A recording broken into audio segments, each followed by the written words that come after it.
Oke, saya lupa record ya, karena teman kalian ini banyak yang belum pada masuk, masih yang kerja, jadi saya harusnya record supaya masuknya nanti bisa dilihat oleh teman-teman kalian yang yang tidak bisa ikut langsung. Oke, jadi kita pertama kali akan melakukan kontrak program. Yang dimasuk dengan kontrak program itu adalah kita bikin agreement, persetujuan antara saya sebagai dosen dengan kalian sebagai mahasiswa. Persetujuannya dalam hal apa? Dalam hal terkait berapa lama nih waktunya untuk mata kuliah ini. Kemudian apa aja topiknya, kemudian evaluasinya seperti apa, kemudian nanti penugasannya seperti apa, dan hal-hal lain itu kita bahas di kontrak program ini. Oleh karena itu nanti saya sangat terbuka, kalian boleh komplain, boleh ibu saya nggak mau ini bu, ibu saya mau seperti ini, ibu mau ini. Nah itu sangat boleh kalian lakukan di kontrak program ini. Oke. Jadi pertama saya mau share screen dulu terkait RPS-nya. Oke.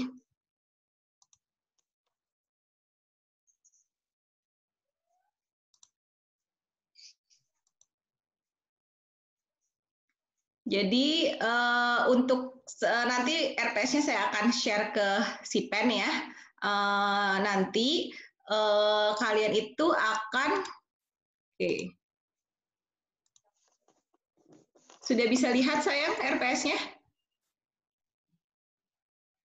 Sudah bisa lihat? Sudah ya. Oke, kita ke atas ya. Ibu dari atas ya, ngeliatinnya. Oke, jadi ini adalah RPS. Apa sih RPS itu? RPS adalah rencana pembelajaran semester. Jadi apa yang kita akan lakukan di semester ini ada di RPS. Jadi memang RPS-nya masih ada yang belum selesai. Nanti saya selesaikan dulu, baru saya finalisasi, saya share ke Sipen gitu. Jadi untuk nama mata kuliah, ini nama mata kuliahnya adalah keperawatan dasar.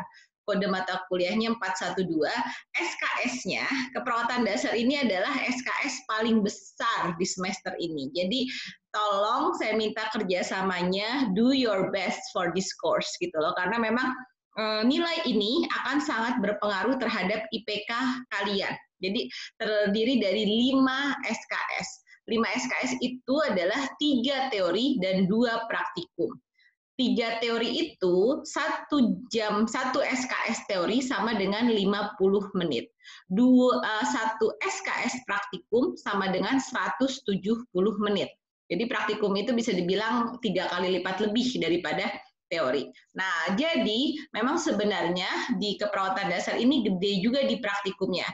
Tapi dengan kondisi seperti ini, saya belum tahu nih kalian kapan bisa ke kampus untuk masuk lab. Sebenarnya saya sangat inginnya itu mahasiswa itu masuk lab karena menurut saya nggak enak banget sebenarnya ngajar praktikum itu di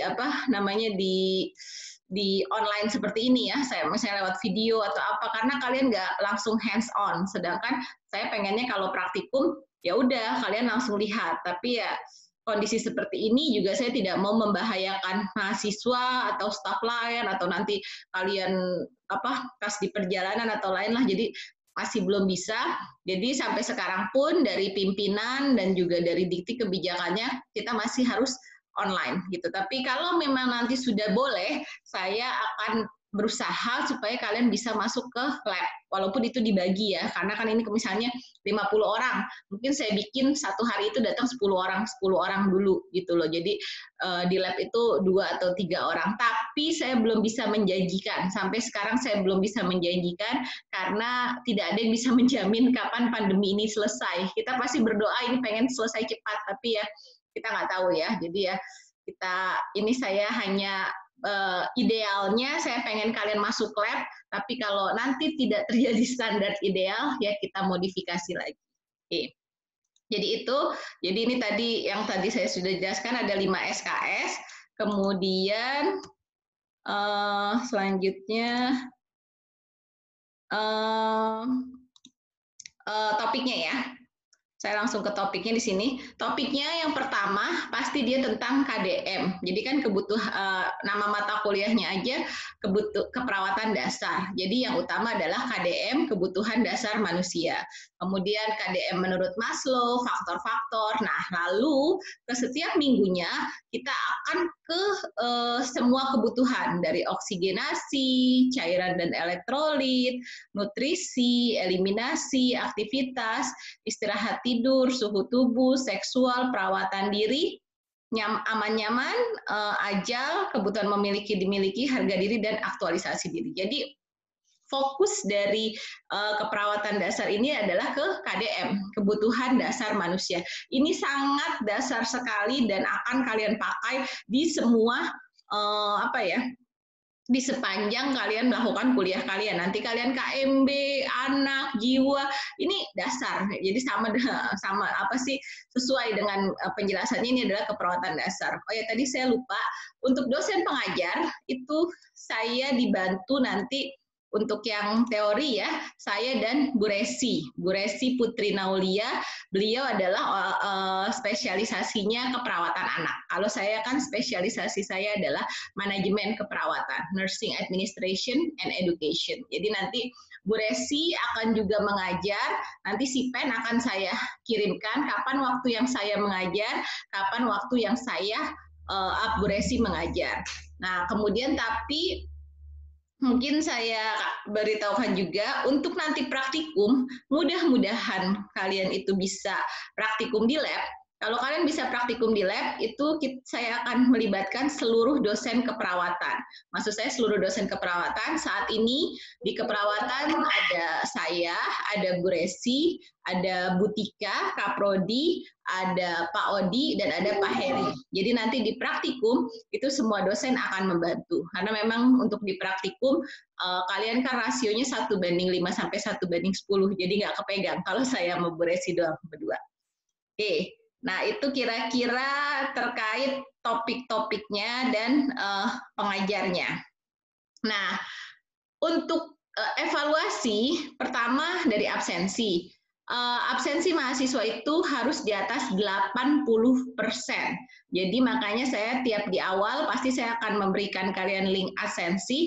Itu akan saya evaluasi nanti untuk saya sebagai koordinator, dan di akhir perkuliahan nanti saya akan memberikan juga ke Sipen link absensi, itu datanya akan masuk ke Poltek. Jadi ada 2 data absensi, ada yang masuk ke saya sebagai koordinator, ada yang masuk ke Poltek, ke penjamin mutu, ke Bu Wiwin, untuk memastikan semua mahasiswa masuk. Oke.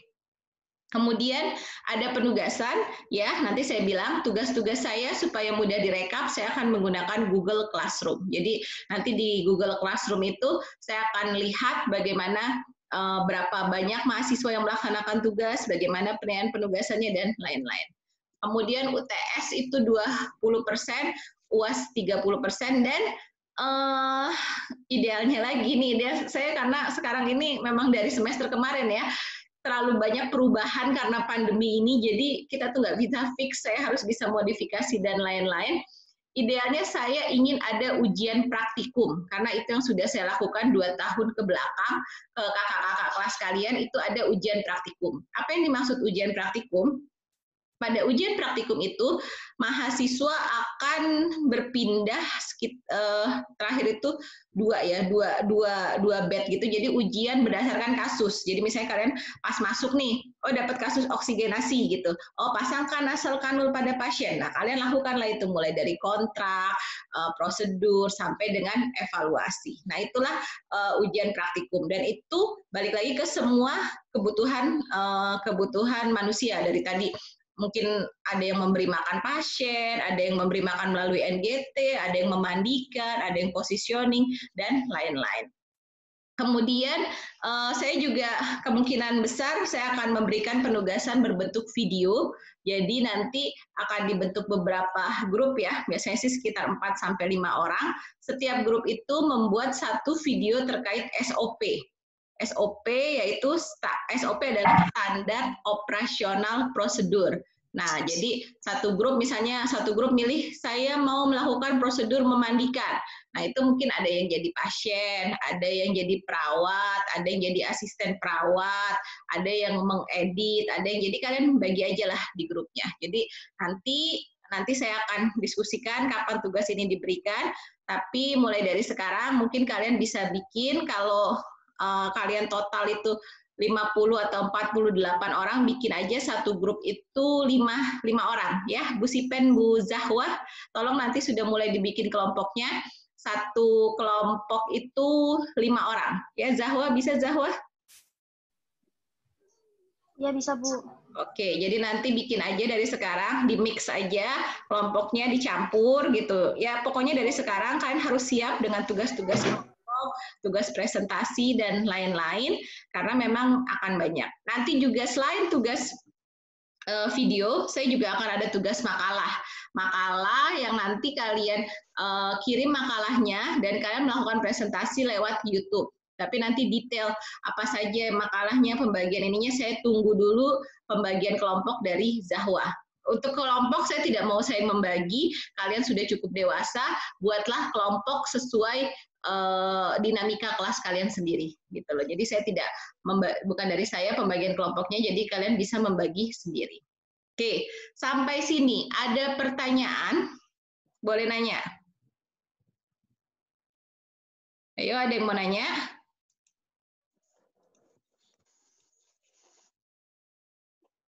Atau sudah cukup jelas?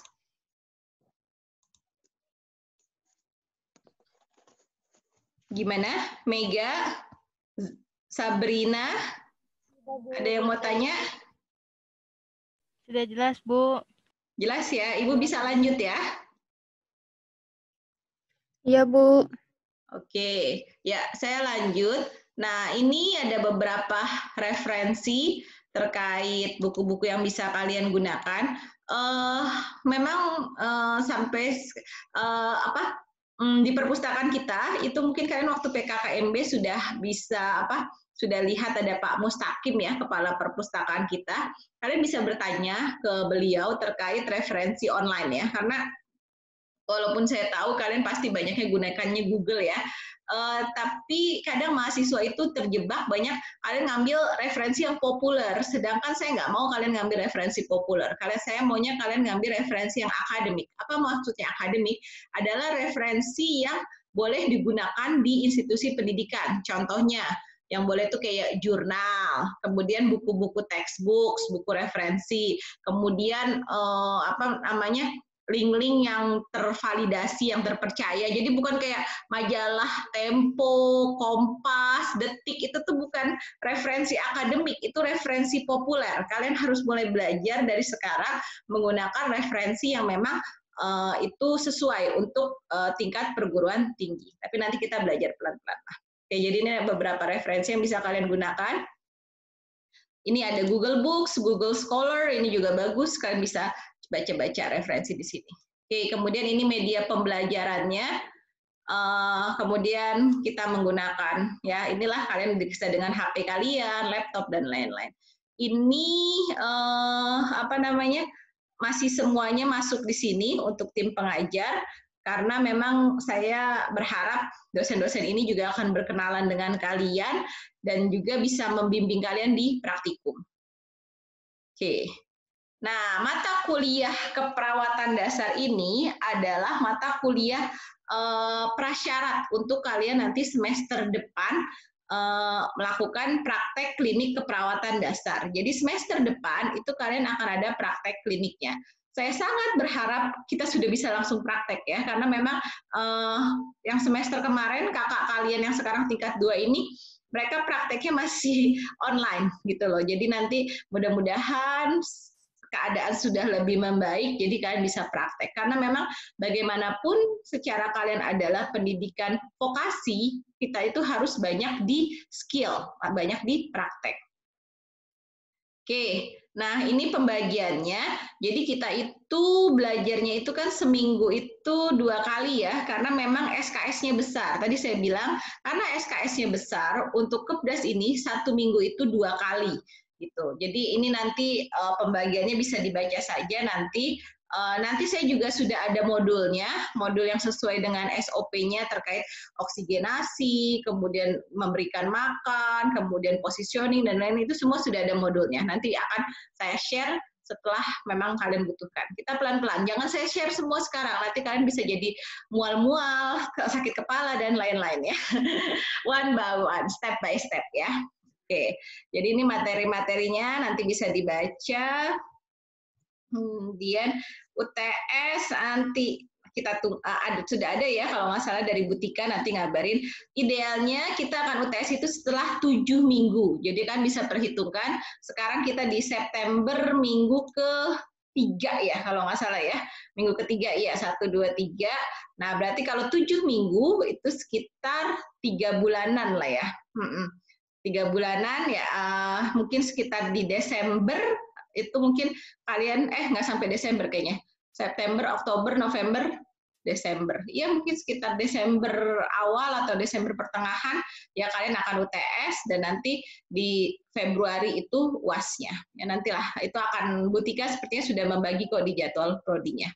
Oke. Nanti di praktikum-praktikum ini jika memang pandemi ini masih memaksa kita untuk online, berarti praktikum itu juga akan dilakukan penjelasannya melalui video. Jadi akan saya berikan video-video bagaimana ini dan resikonya adalah kalian akan membuat banyak video juga. Jadi saya akan melihat bagaimana kalian melaksanakan tindakan ini, berarti kalian redemonstrasi. Misalnya saya kasih tahu ini video cara memandikan pasien di atas tempat tidur gitu. Nah, berarti nanti saya akan minta kalian buat lagi video itu, tapi tentunya saya tidak akan mengharapkan kalian dengan peralatan lengkap seperti di lab kita gitu loh atau di rumah sakit. Nanti kalian bisa modifikasi gitu loh. Karena saya sadar nggak mungkin lah saya minta kalian beli buat di rumah kalian tempat tidur khusus pasien atau apa tuh segala ininya, nggak mungkin, it's impossible gitu. Nanti ibu kalian bisa marah-marah sama saya ya, ini dosen macam apa gitu loh ya. Tapi pastinya memang kondisi pandemi ini membuat kita sangat jadi kreatif ya. Kalau menurut saya kita dosennya harus kreatif, mahasiswanya harus kreatif, kita harus sama-sama berjuang. Mau pandemi mau gimana ya udah, show must go on, kita harus tetap belajar gitu. Oke, kemudian ya itu terkait kontrak program saya. Jadi tadi yang kalian harus ingat, pembelajaran ini 14 minggu dengan 2 minggu untuk UTS dan UAS. Jadi total 16 minggu. 16 bagi 4 berarti 4 bulan lah efektifnya itu.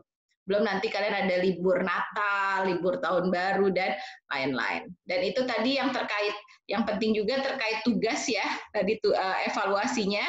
Nah, di sini evaluasinya, jadi absensi kalian itu diperhitungkan, bagaimana kalian melakukan tugas-tugas itu diperhitungkan, dan yang paling tinggi pastinya ujian. Ujian mau berbentuk UTS, UAS, ataupun praktikum.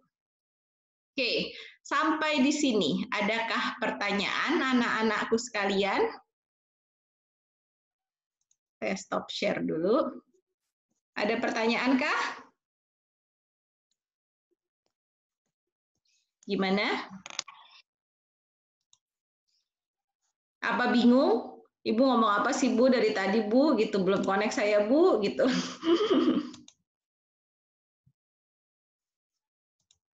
Ya, ada pertanyaan nggak? Nyaut atuh, 1 orang, 2 orang. Ibu kan jadi kayak ngomong sendiri, Nak. Udah Bu, jelas. Jelas? Oke, Mega jelas Bu. Ya. Oke, kemudian siapa lagi ya? Masih ada yang pakai nama-nama ininya nih, Anoraga, Blakasula nih, si Arya juga masih Blakasula. Total masih 32 loh ini. Zahwa temannya ada lagi nggak? Kok baru 32 ini teh yang masuk? Udah masuk ada yang kelas karyawan Bu. Yang kelas karyawan ya, tapi kayaknya yang izin ke saya nggak nyampe berapa orang ya, kayaknya nggak terlalu banyak deh. Oke, nanti saya lihat lagi deh. Zahwa nanti tolong di recap ya temennya siapa aja yang hadir dan tidak hadir ya Zahwa. Walaupun ada sih sebenarnya nanti daftar hadirnya, tapi takutnya dia temannya lupa atau seperti apa. Nanti Zahwa ini kan aja ya. Setiap selesai pertemuan dikasih tahu ke ibu. Nanti jatuh Zahwa tiap 2 minggu lah Zahwa kirimin aja emailnya gitu ya Zahwa ya. Iya siap Bu. Oke, nah sekarang berarti semuanya sudah Sudah setujukah kalian dengan kontrak program yang Ibu sampaikan? Atau ada keberatan, Bu? Jangan, Bu. Kalau mau nego, nego sekarang. Saya selalu sarankan mahasiswa saya, kalau mau nego sama saya, nego di awal, di kontrak program.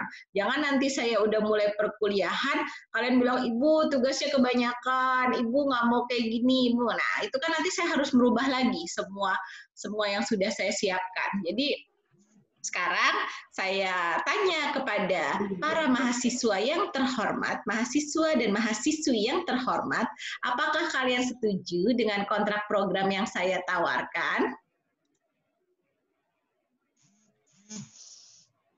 Gimana?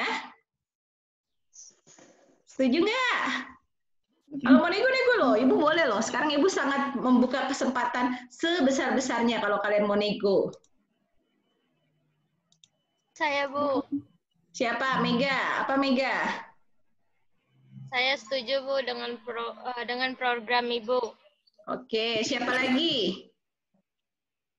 Ayo, nggak boleh julid di belakang. Jangan kayak Bu Tejo. Jadi, ayo sekarang kalau mau komplain, komplain sekarang. Kalau enggak, oke, bilang setuju. Setuju nggak? Bu, saya. Kenapa, Adinda? Untuk tugas yang video itu kita per kelompok bikin. Iya sayang, per kelompok. Tapi kalau misalkan ada yang belum paham, jadi konsultasi ke Ibu dulu gitu. Nanti kan belajar Tata cara. dulu, Nen. Nanti belajar dulu kok. Semuanya diajarin dulu kok. Berarti ngirim ke Ibu via video. Via YouTube. Via YouTube. Mm-mm. Berarti yang per kelompok itu mau nggak mau ketemu. Itu mah akal-akalan kalian aja. Kalian bisa editing, kalian bisa apa itu pinter kok anak-anak sekarang. Kalau kalian memang nggak mau bareng-bareng ya udah edit aja. The power of editing okay. ya. Baik Ibu, terima kasih. Iya. Oke, apa lagi? Siapa lagi mau nanya? Ayo siapa lagi mau nanya? Jelas semua nggak nih? Ada suaranya nggak? Ada apa, Deti? Kalau saya berat sih Bu, kalau di sendiri-sendiri sih. Kalau apaan, sayang? Kalau buat kelompok. Ini dari aja gitu. Kalau kelompok. Kalau apa? Orang ya, kelompok. Maunya tugas videonya sendiri-sendiri. Maksudnya kalau buat kelompok jangan milih temannya sendiri gitu loh Bu. Kenapa? Dari aja. Jangan dari Soalnya, saya nggak suka bikinin kelompok mahasiswa. Kalian tuh sudah dewasa. Saya nggak suka ngatur-ngatur kalian sampai kelompoknya saya atur apa gitu loh. Nanti jadinya saya tidak membiarkan dinamika kelompok kalian. Tenang aja, nanti saya juga dapat laporan kok. Pasti saya udah tahu lah mahasiswa itu seperti apa. Nanti pasti ada yang milih temennya. Nanti saya juga akan tahu kok kalian akan bikin dinamikanya. Oh yang ini bersekutu dengan ini, kan akan ada tuh sekutu-sekutu di kelas tuh. Apalagi kalau jumlah kalian banyak kayak gini nih. Dinamikanya nanti lucu nih pasti nih. Saya akan dapat banyak laporan lah. Jadi saya mau membiarkan dinamika kalian itu, bukan saya mencari konflik ya, tapi saya tuh nggak mau sebegitu detailnya sampai kelompok aja saya yang bikinin gitu loh. Nanti saya mau lihat aja gitu loh. Oh ternyata ini sama ini jadinya gimana. Nanti kan masih banyak pembelajaran lain-lain lagi. Nanti kalau saya tahu, oh ini nggak sehat nih kalian kalau bikin kelompok sendiri. Nanti tenang, saya yang bikinin kelompok. Tapi untuk sekarang kalian bikin dulu aja sendiri. Gitu ya. Tenang aja, tenang. Masih panjang perjalanan kita, gitu. Nggak usah takut nanti. Oke, apa lagi? Apa lagi? Ada yang mau nanya lagi? Berarti sudah setuju semua? Dengan setuju? Kalau setuju, kasih jempol dong, biar Ibu oke gitu. Ayo kasih jempol semuanya, biar Ibu print screen dulu, biar ada bukti nih, oke semua. Oke semua kasih jempol. Arya mana Arya? Ibu print screen dulu nih, bukti nih, biar anak-anak udah setuju loh, gitu. Bentar ya, hold. Udah kayak ngapain nih saya nih ya. Oke, ntar satu lagi, ada 2. Oke, makasih anak-anak. Oke, berarti kita setuju dengan program yang akan disampaikan. Oke, sekarang mau langsung mulai belajar atau mau minum-minum dulu? Udah boleh turun tangannya. Oke, mau minum-minum dulu? Boleh sekarang. Ibu kasih waktu 1 menit. Ambil minum dulu lah. Ambil minum. Mau ini ambil dulu sebelum Ibu mulai lagi pembelajaran. Oke, bentar ya.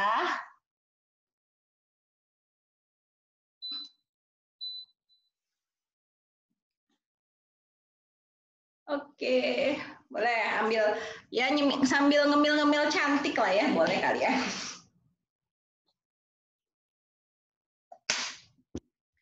Nah, dah Kak, Ibu nggak mau lama-lama soalnya nanti kita jadwal mengajar Ibu hari ini alhamdulillah penuh ya. Oke, sekarang kita akan mulai belajar tentang keperawatan dasar. Tadi di topik yang pertama adalah tentang konsep dasar kebutuhan dasar manusia, tentang teori. Nah, Ibu ada nih kayak kemarin yang kalian apa sih namanya, yang kita kemarin kayak PKKMB gitu loh, ada mentinya, Ibu pengen nanya ke kalian, apa sih yang kalian tahu gitu loh.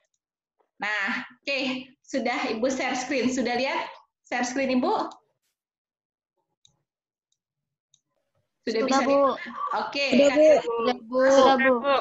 Menti, www.menti.com, masukkan kode 4667068. Nah, kalian jawablah pertanyaan ini. Satu pertanyaan doang kok ini.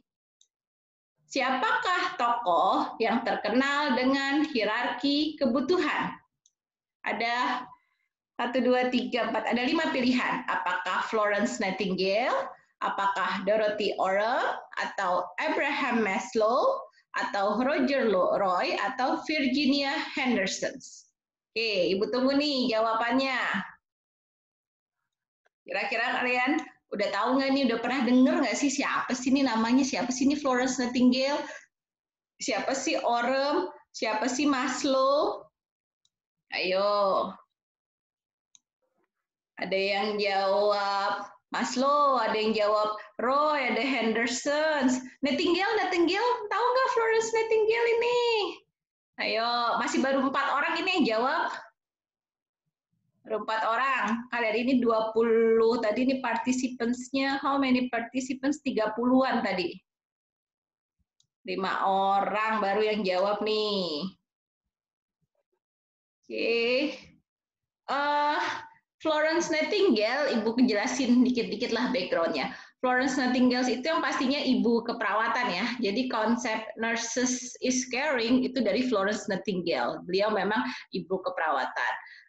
Dorothy Orem, Abraham Maslow, Roger Roy, dan Virginia Henderson, ini semua adalah orang-orang yang memberikan teori-teori keperawatan. Jadi gini, kalau kalian nanti di kuliah apa ya, nanti di konsep dasar keperawatan, kalian akan belajar nih teori-teori ini dari para ini apa ya, kayak founder-foundernya keperawatan lah ya. Apalagi kalau kalian ngambil S2 manajemen keperawatan kayak saya, waktu saya kuliah S2 manajemen keperawatan tuh saya belajar banyak banget tentang teori-teori keperawatan ini. Karena memang kalau untuk kalian melakukan penelitian, kita melakukan penelitiannya itu menggunakan dasar-dasar teori keperawatan ini. Ayo 12 orang, masih setengah lagi nih, masih belum nih, baru 12 orang yang ngikut pollingnya.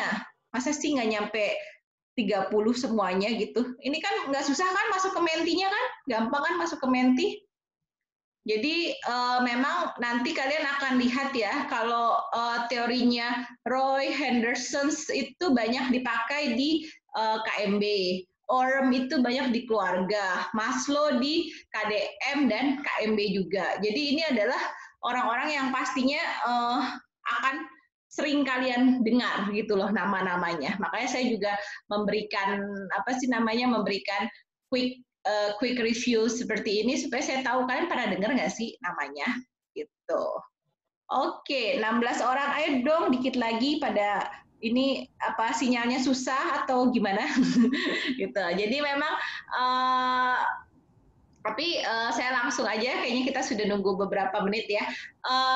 Terkait hierarki kebutuhan, ini dijelaskan oleh Bapak Abraham Maslow. Jadi kalau kalian sudah dengar hierarki itu kan berarti apa ya? Kasta, hierarki itu kasta. Jadi kalau kasta itu kita sesuatu yang ada levelnya, leveling up gitu loh. Nah, hierarki itu diperkenalkan oleh Abraham Maslow. Oke, ini udah saya jawab berarti ya. Yang lain boleh nanti. Oke, saya stop dulu. Oke, kemudian saya akan ke ini saya, PPT saya. Share. Saya jangan ke PPT saya dulu. Sebelum saya lanjut ke PPT saya minta kalian silakan buka, bentar, share screen. Saya mau kalian ke ini, ke Google Classroom. Jadi silakan buka Google Classroom kalian. Itu sudah ada pretest. Sudah ada pretest, kalian bisa lihat. Ada, sudah keluar nggak nih ya pretestnya? Tunggu. Pretestnya saya keluarin dulu. Jadi ini cuma dikit pretestnya ini. Tunggu, belum keluar berarti. Edit, jadwalkan. 9:33. Oke.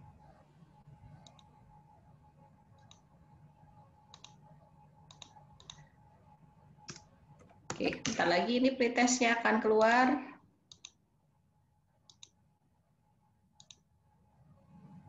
Oke, tugaskan. Nah, kalian buka Google Classroom, itu sudah ada pretest 4 soal. 4 soal pilihan ganda. Saya nggak bikin banyak-banyak, karena saya memang ini masih pertanyaan dasar-dasar banget. Silakan kalian langsung kerjakan pretest itu, saya kasih waktu 5 menit, cuma 4 soal kok. Satu soal itu kan kalau kita ukom 1 menit, ini saya kasih 5 menit tuh. Saya baikkan, saya kasih bonus 1 menit tuh kalian buat kerjain pretestnya. Oke, saya tunggu ya, 5 menit. Ayo kalian kerjain langsung di Google Classroom.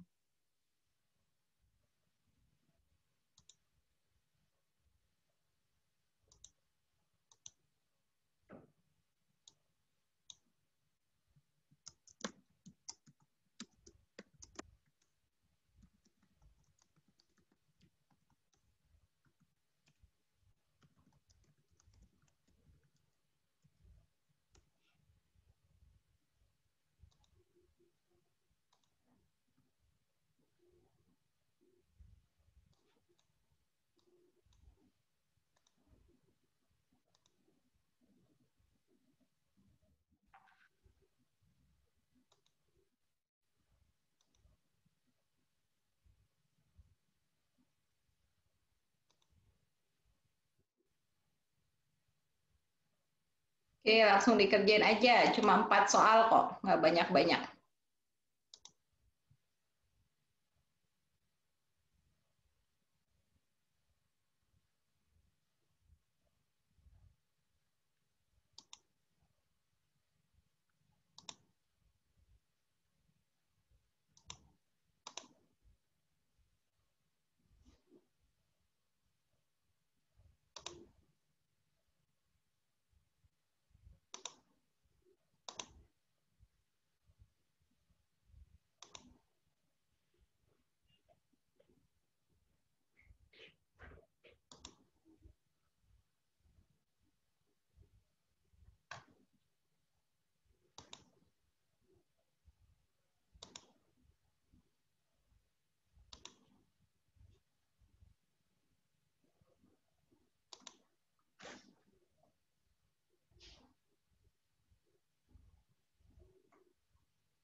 Ini yang absen juga baru 31 orang ya, jadi sama lah ya. Ini iPhone ini siapa ya? Nah, nama kamu dari tadi keluar masuk ini yang pakai iPhone ini nih.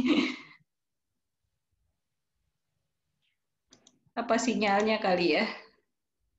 Oke, sudah selesai pretestnya? Sudah selesai semua? Cuma 4 soal kan? Udah, Bu. Udah Arya? Good. Siapa lagi? Sevira, sudah selesai Sevira? Oke ya, oke. Kalau sudah selesai pretest, Ibu lanjut ke materi. Oke. Nah, sekarang kita akan belajar tentang konsep kebutuhan dasar manusia. Tadi Ibu sudah jelaskan, di keperawatan dasar ini kita akan banyak belajar tentang kebutuhan dasar manusia. Ya manusia ya, manusia itu kita, gitu. Manusia itu kita, manusia itu terbagi atas makhluk holistik dan manusia sebagai sistem. Apa sih makhluk holistik? Holistik itu maksudnya adalah bio, psiko, sosio, dan spiritual. Jadi manusia itu terdiri bukan hanya dari satu, holistik itu menyeluruh. Jadi kan ada aspek biologisnya itu contohnya manusia itu butuh makan gitu loh, butuh minum, butuh bernafas. Nah, itu adalah holistiknya. Psikologis itu manusia butuh punya karakter pasti. Ada yang karakternya sabar, ada yang karakternya betean, mageran, pengennya leyeh-leyeh mulu.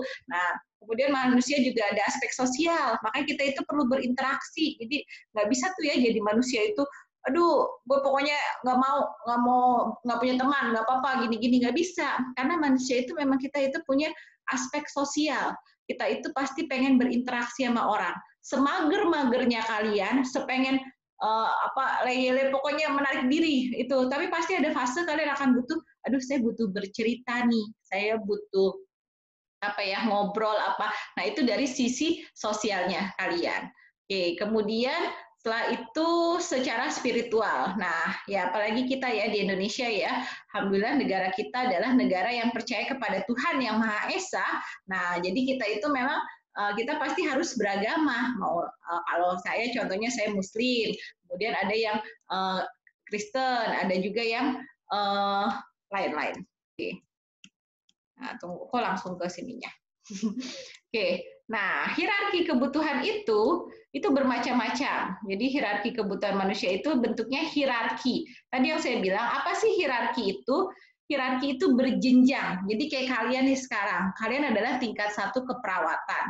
Nanti idealnya kalian itu kan nanti kalau lancar gitu, kalian akan mulai untuk di tingkat 2 keperawatan. Nah, itulah hierarki. Jadi ada kita harus memenuhi yang di bawah dulu untuk kita sampai ke atas gitu.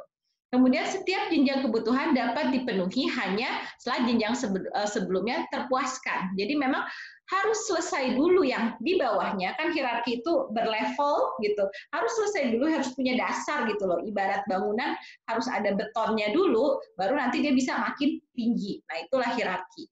Dan pemisahan kebutuhan tidak berarti masing-masing bekerja secara eksklusif. Jadi bukan berarti, oh selesai dulu nih semuanya yang di bawah, baru nanti dia bisa yang atas. Enggak juga, tapi karena memang kadang ada yang di bawahnya belum kuat banget, bisa juga nanti ternyata dia sudah sampai atas. Jadi nggak harus semuanya dulu, tapi harus ada dasarnya setidaknya. Kemudian kebutuhan itu bekerja tumpang tindih, sehingga orang dalam suatu ketika bisa dimotivasi oleh 2 kebutuhan atau lebih. Nah, ini contohnya gimana? Jadi, kadang ada orang yang gini, contoh gampang lah ya, kayak saya bekerja itu kan bisa dibilang self-actualization gitu loh, adalah aktualisasi diri saya. Saya ingin, I like to share knowledge, saya senang berbagi ilmu gitu loh. Alhamdulillah Allah memberikan saya kesempatan untuk kuliah S1 dan S2, ada beasiswa, jadi saya merasa suatu kewajiban bagi saya untuk berbagi ilmu gitu loh. Saya mikir, kenapa sih Allah sampai ngasih saya S2 itu gitu loh, tanpa saya harus bayar dan bahkan saya bisa mendapatkan uang lah ya gitu. Saya pikir, oh berarti kan Allah pengennya saya men-share ilmu saya. Nah, itu kan aktualisasi diri saya. Tapi ketika saya melakukan aktualisasi diri saya, ternyata saya juga mendapatkan uang nih dari pekerjaan saya, di mana uang itu bisa saya gunakan untuk Contohnya untuk saya untuk kebutuhan makan saya, untuk kebutuhan saya membeli-beli barang, itu kan kebutuhan fisiologis, kebutuhan rasa nyaman, untuk sosialisasi saya jalan-jalan sama teman saya dan lain-lain. Jadi kebutuhan itu kerjanya tumpang tindih. Jadi ketika saya aktualisasi diri saya sebagai dosen, ternyata apa yang saya lakukan itu juga saya bisa melakukan untuk kebutuhan sosial saya dan lain-lain. Contohnya seperti itu. Nah, kemudian, nah KDM menurut Maslow ada 5 hierarchy of needs. Jadi memang tolong kalian kalau misalnya dari sekarang dihafalin ya, ini hierarki Maslow ini harus hafal mati. Saya mulai kuliah keperawatan sampai sekarang sudah berapa ya? Sudah 20 tahun berarti saya belajar keperawatan. Karena saya kuliah tahun 2000 ya. Nggak usah dihitung ya umur saya ya, ketahuan tuanya saya nanti. Jadi saya kuliah itu tahun 2000 lah saya belajar hierarki Maslow, dan sekarang di tahun 2020 saya masih ngajarin hierarki Maslow ke kalian. Jadi memang ini udah teori lama banget gitu yang memang dasar banget dalam keperawatan. Jadi di konsep hierarki Maslow ini, manusia itu berubah dan kebutuhan itu berkembang. Jadi memang kebutuhan kita itu akan terus berkembang. Contoh banget nih, contohnya, saya sih ngambil contoh nggak usah ke orang, ke diri saya aja lah. Ketika saya masih mahasiswa kayak kalian, kebutuhan saya, aktualisasi diri saya adalah dapat nilai A, IPK saya 4, walaupun memang saya nggak pernah dapat IPK 4 ya. Zaman saya boro-boro ada yang IPK-nya 4 lah gitu. Jadi saya pokoknya mikir, saya harus dapat ujian, dapat nilai A gitu. Nah, itulah kebutuhan saya. Nah, kemudian ketika saya sudah lulus, saya kerja, tentu pencapaian saya bukan hanya sekedar IPK. Ketika saya jadi karyawan, saya ada pencapaian, evaluasi saya harus bagus oleh atasan. Atau mungkin kayak saya jadi dosen, saya pencapaiannya mahasiswa juga mengevaluasi saya bagus. Nah, itu juga adalah pencapaian saya. Nah, kemudian dan kebutuhan itu terus berkembang. Contoh lagi juga kalau kalian mau tumbuh dan berkembang. Kalau kalian mau lihat kebutuhan yang tumbuh dan berkembang itu sangat kelihatan drastis ya. Kalian bisa lihat anak kecil, toddler. Lihatlah anak umur sekitar 1 tahun sampai 5 tahun. Itu perkembangan kebutuhannya sangat dahsyat. Contohnya banget ya, biasanya umur setahun itu mereka masih belajar jalan lah, masih belajar merambat gitu loh, masih dia itu belum ada kebutuhan untuk lari-lari dan lain-lain. Pokoknya di bawah setahun itu pasti dia kan masih bisa digenggam oleh ibunya lah ya, belum ada lari-lari. Tapi ketika dia sudah bisa jalan, sudah bisa lari, nah itu ada kebutuhannya itu. Makanya anak kecil kadang ibu-ibunya capek banget, yang ngejaganya capek, karena memang dia sudah pada fase, dia itu pengen lari-lari terus, dia tuh baru bisa lari, dan dia akan menghabiskan banyak energi untuk lari-lari. Nah, itulah kebutuhannya berkembang. Sama dengan kalian sekarang nih, kalian tingkat 1, kalian lagi tumbuh dan berkembang untuk belajar, oh ternyata belajar jadi mahasiswa itu kayak gini ya. Nanti setelah kalian selesai semua ini, kalian juga akan belajar lagi, oh nanti kalau jadi karyawan baru seperti ini ya kebutuhannya. Jadi itu akan terus berkembang sepanjang perjalanan hidup kita masing-masing. Nah, pemenuhan kebutuhan. Nah, jadi kita selama hidup itu kita memenuhi kebutuhan. Ada 2 hal utama bagaimana kita memenuhi kebutuhan. Ada pertama karena defisiensi motivation. Apa maksudnya?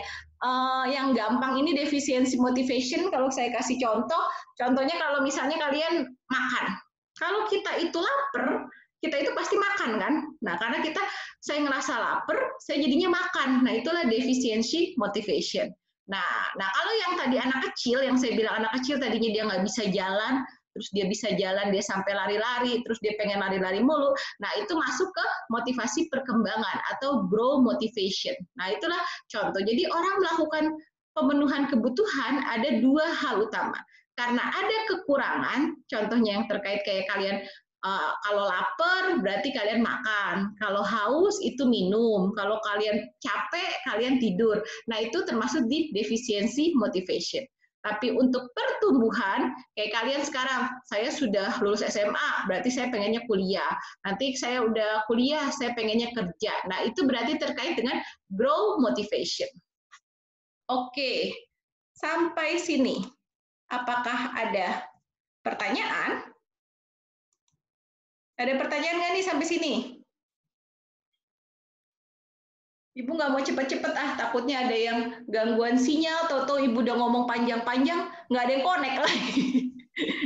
Gitu. Oke, sampai sini ada pertanyaan? Vera, Siti Julaiha, Nur Hayati, ayo ada boleh kalau mau nanya sekarang? Nggak usah langsung semuanya kok.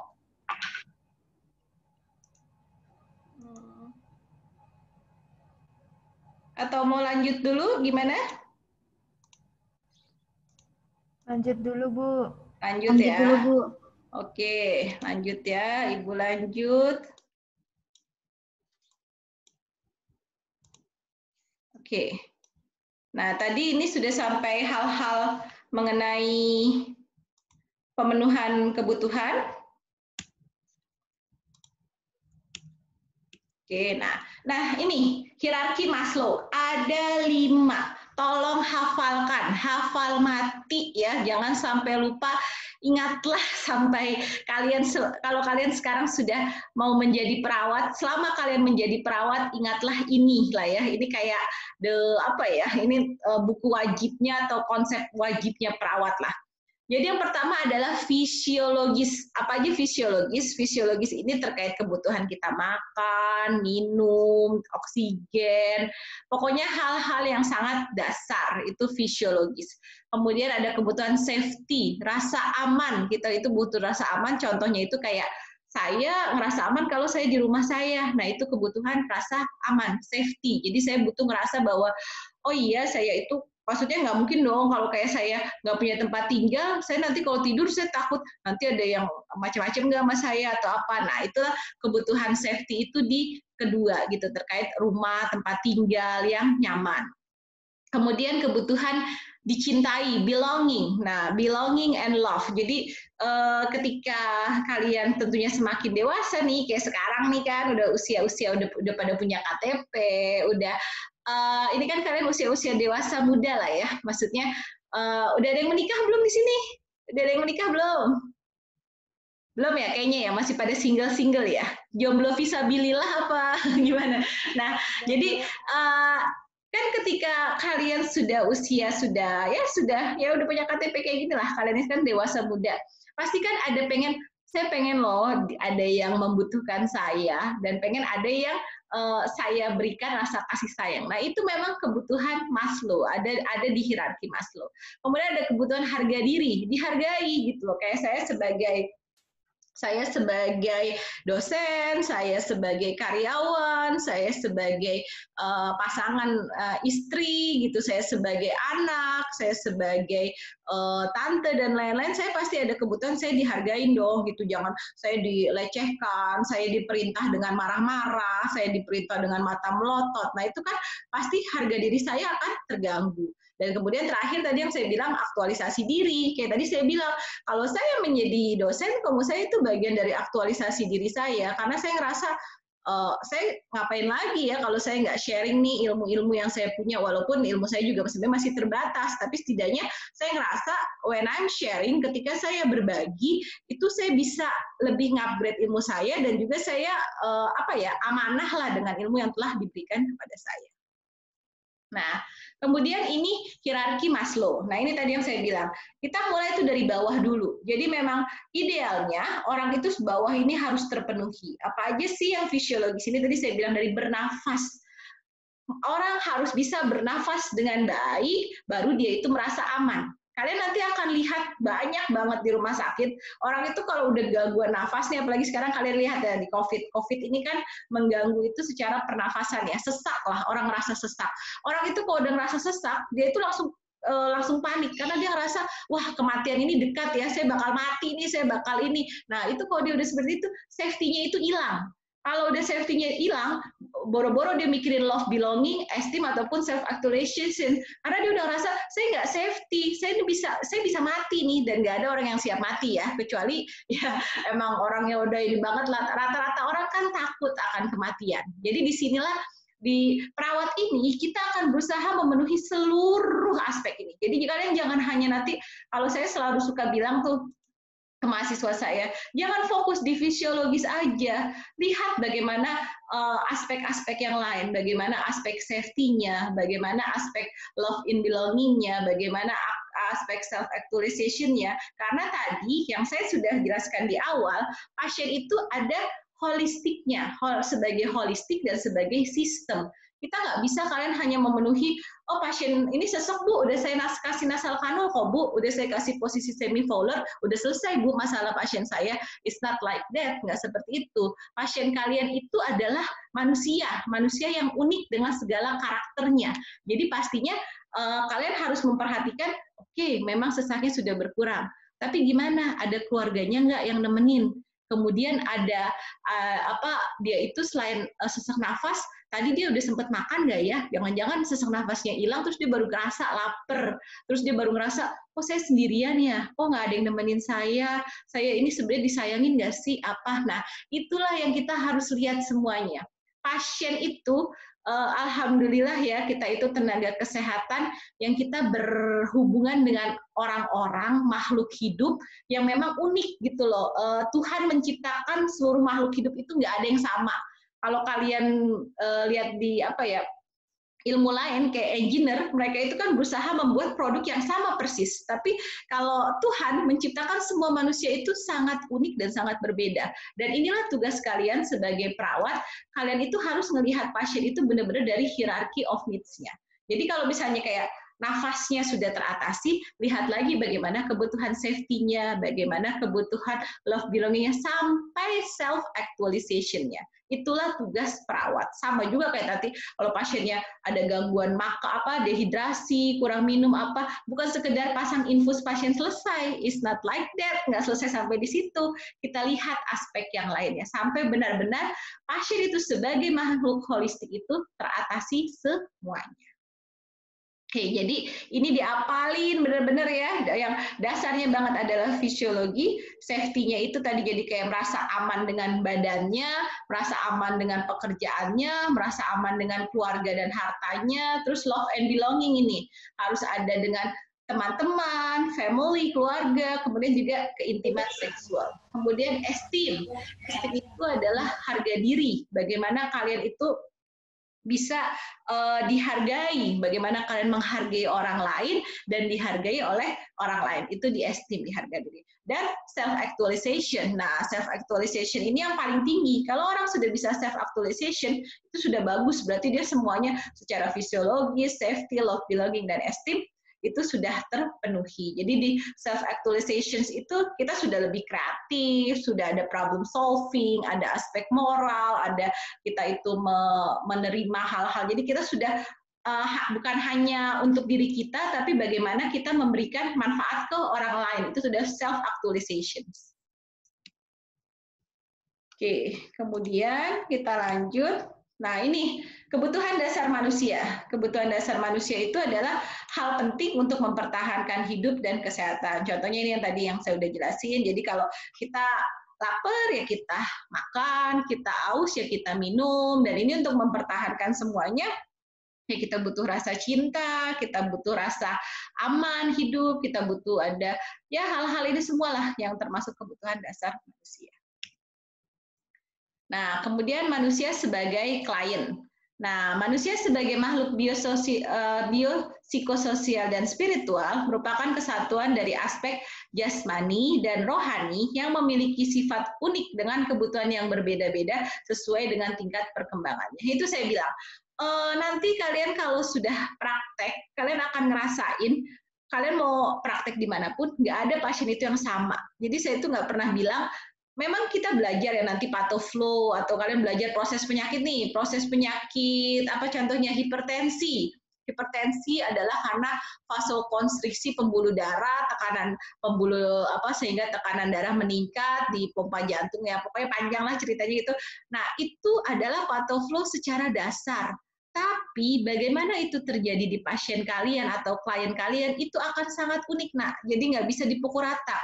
Ada pasien yang ketika hipertensi dia itu masih bisa ketawa ketiwi, masih bisa oh nyantai, nggak apa-apa lah suster, saya udah biasa darah tinggi, udah 5 tahun kok suster darah tinggi. Ada pasien yang pas tahu tensinya 200/130 langsung, gimana suster, nanti saya mati ya, nanti saya kena. Jadi kepanikan tiap orang itu berbeda, dan itulah yang harus kalian hadapi, dan kalian harus siap dengan hal itu, karena memang ada pengaruh budaya, ada pengaruh lingkungan, ada pengaruh tingkat kecemasan, ada pengaruh tingkat pengetahuan, banyak sekali faktor yang mempengaruhi pasien-pasien itu. Dan itu yang saya minta kalian harus sadar. Jadi jangan mikir, ya elah ini pasien lebay banget sih, darah tinggi baru 200/130, biasa aja kali gini-gini. Oke, itu memang biasa untuk kalian. Tapi untuk pasien itu ada sesuatu yang mengancam kehidupannya. Dan jangan sampai kalian jadi orang yang tidak empati, mikir, kayak gitu aja sih, ngapain sih, gini-gini. Nggak boleh seperti itu. Kalian tetap ketika pasien kalian itu panik, kalian harus menenangkan, harus bilang, tenang ya Bu, Pak, tarik nafas dalam, tarik, hembuskan 3 kali. Gitu. Dibimbinglah supaya dia itu tenang. Karena jangan minta pasien itu persepsinya sama kalian, nggak bisa. Pasien itu persepsinya dengan segala pengalaman yang dia alami. Jadi nggak bisa kalian menyamakan, ya udahlah kayak gitu aja, masa kayak gitu aja lebay sih gitu, nggak akan mati juga loh gara-gara hipertensi kayak gitu. Oke, itu ada di otak kalian boleh, tapi tetap fungsi perawat itu adalah caring. Caring itu adalah kita bisa berempati. Empati dengan, oh iya ya, mungkin pasien ini baru pertama kali dengerin tensi itu segini, jadi ternyata dia benar-benar takut, dia ngerasa benar-benar udah kayak orang yang, wah berbahaya sekali ya gitu. Nah itu yang kita harus berempati. Kemudian kita lanjut. Nah, hierarki kebutuhan Maslow ini adalah teori yang digunakan perawat untuk memahami kebutuhan dasar manusia saat memberikan perawatan. Ya, jadi tadi saya bilang, tapi tentu saja ketika kita melakukan intervensi keperawatan, kita tuh kadang nggak bisa langsung semuanya. Tetap kalian harus melakukan sesuatu based on priority. Jadi tadi kalau contohnya pasien masuk dengan sesak, kita atasi dulu nih sesaknya, fisiologisnya harus teratasi dulu. Baru setelah itu kita lihat aspek-aspek yang lain. Jadi jangan kalian lagi pasiennya sesak, kalian ngomongin yang lain gitu dengan, Bapak keluarganya mana sih? Bapak masa nggak ada diantar keluarga? Gimana nih saya? Jangan ditanya-tanya dulu, atasi dulu pasien sesaknya ini gitu loh. Jangan kalian biarkan pasien sesak berlanjut, nanti sampai dia meninggal, tapi kalian masih mikirin, kok nggak ada keluarganya sih? Ini. Jangan, kita tetap harus here and now, kita harus jalan. Apa yang membahayakan pasien, apa yang saat ini harus kita atasi, yaitu kita atasi. Nah ini tadi hierarki kebutuhan Maslow, ini detailingnya ya. Tadi sebenarnya kalau di yang hierarki gambar itu sudah ada semuanya. Jadi tadi yang fisiologis yang paling dasar, pertama oksigen. Ya, oksigen itu adalah dasar ya. Kalau orang tidak bisa bernafas, dia pasti langsung rasa sesak gitu. Dan itu dia pasti ngerasa tidak bisa melakukan hal apapun. Nah, itulah makanya kita harus hati-hati dengan oksigenasi. Kemudian cairan dan elektrolit, dehidrasi juga terkait dehidrasi.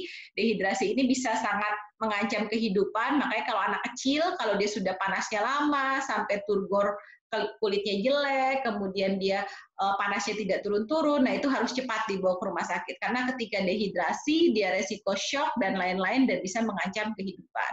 Kemudian kebutuhan makanan, eliminasi, istirahat dan tidur, aktivitas, temperatur, dan juga sampai dengan seksual. Seksual ini juga kebutuhan dasar ya. Walaupun misalnya kayak kalian nih, masih banyak yang single, yang belum nikah, ya bukan berarti nggak punya kebutuhan seksual. Ada kan, pasti kan ada rasa suka atau apa, tapi mungkin seksual ini bukan berarti harus berhubungan suami istri, tapi seksual ada rasa, oh ternyata itu ganteng loh, kan ada yang suka nonton film-film Korea, ih opa-opa gitu loh, ih ternyata ganteng juga ya dia ya ini. Nah itu kan ada, itu sebenarnya ada kebutuhan seksual, ada ketertarikan secara walaupun cuma hanya dari mata gitu, ih itu ganteng loh cowok Korea itu kok kayaknya perawatan banget ya, skincare-nya apa ya. Nah itu kan ada ketertarikan, nah itu ada kebutuhan seksual seperti itu. Walaupun ya memang kalau yang benar kalian nanti menyalurkan kalau kalian sudah menikah dan sudah punya pasangan yang halal lah untuk penyaluran kebutuhan seksualnya.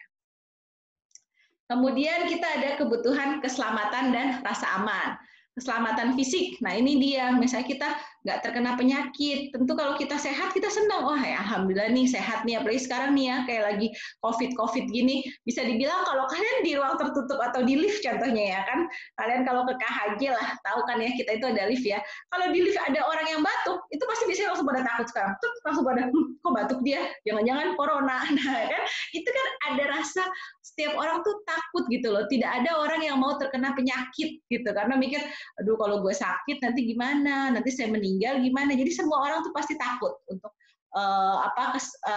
ke status kesehatannya itu terganggu. Kemudian kecelakaan, nah iya ada juga orang yang pengen kecelakaan, kecuali orang pengen bunuh diri ya, dan di mana bunuh diri itu adalah salah satu hal yang yang kalau udah sudah ada gangguan ininya lah dia, ada gangguan pada keperawatan jiwanya gitu. Kemudian keselamatan psikologis. Nah, ini keselamatan psikologis ini seperti apa?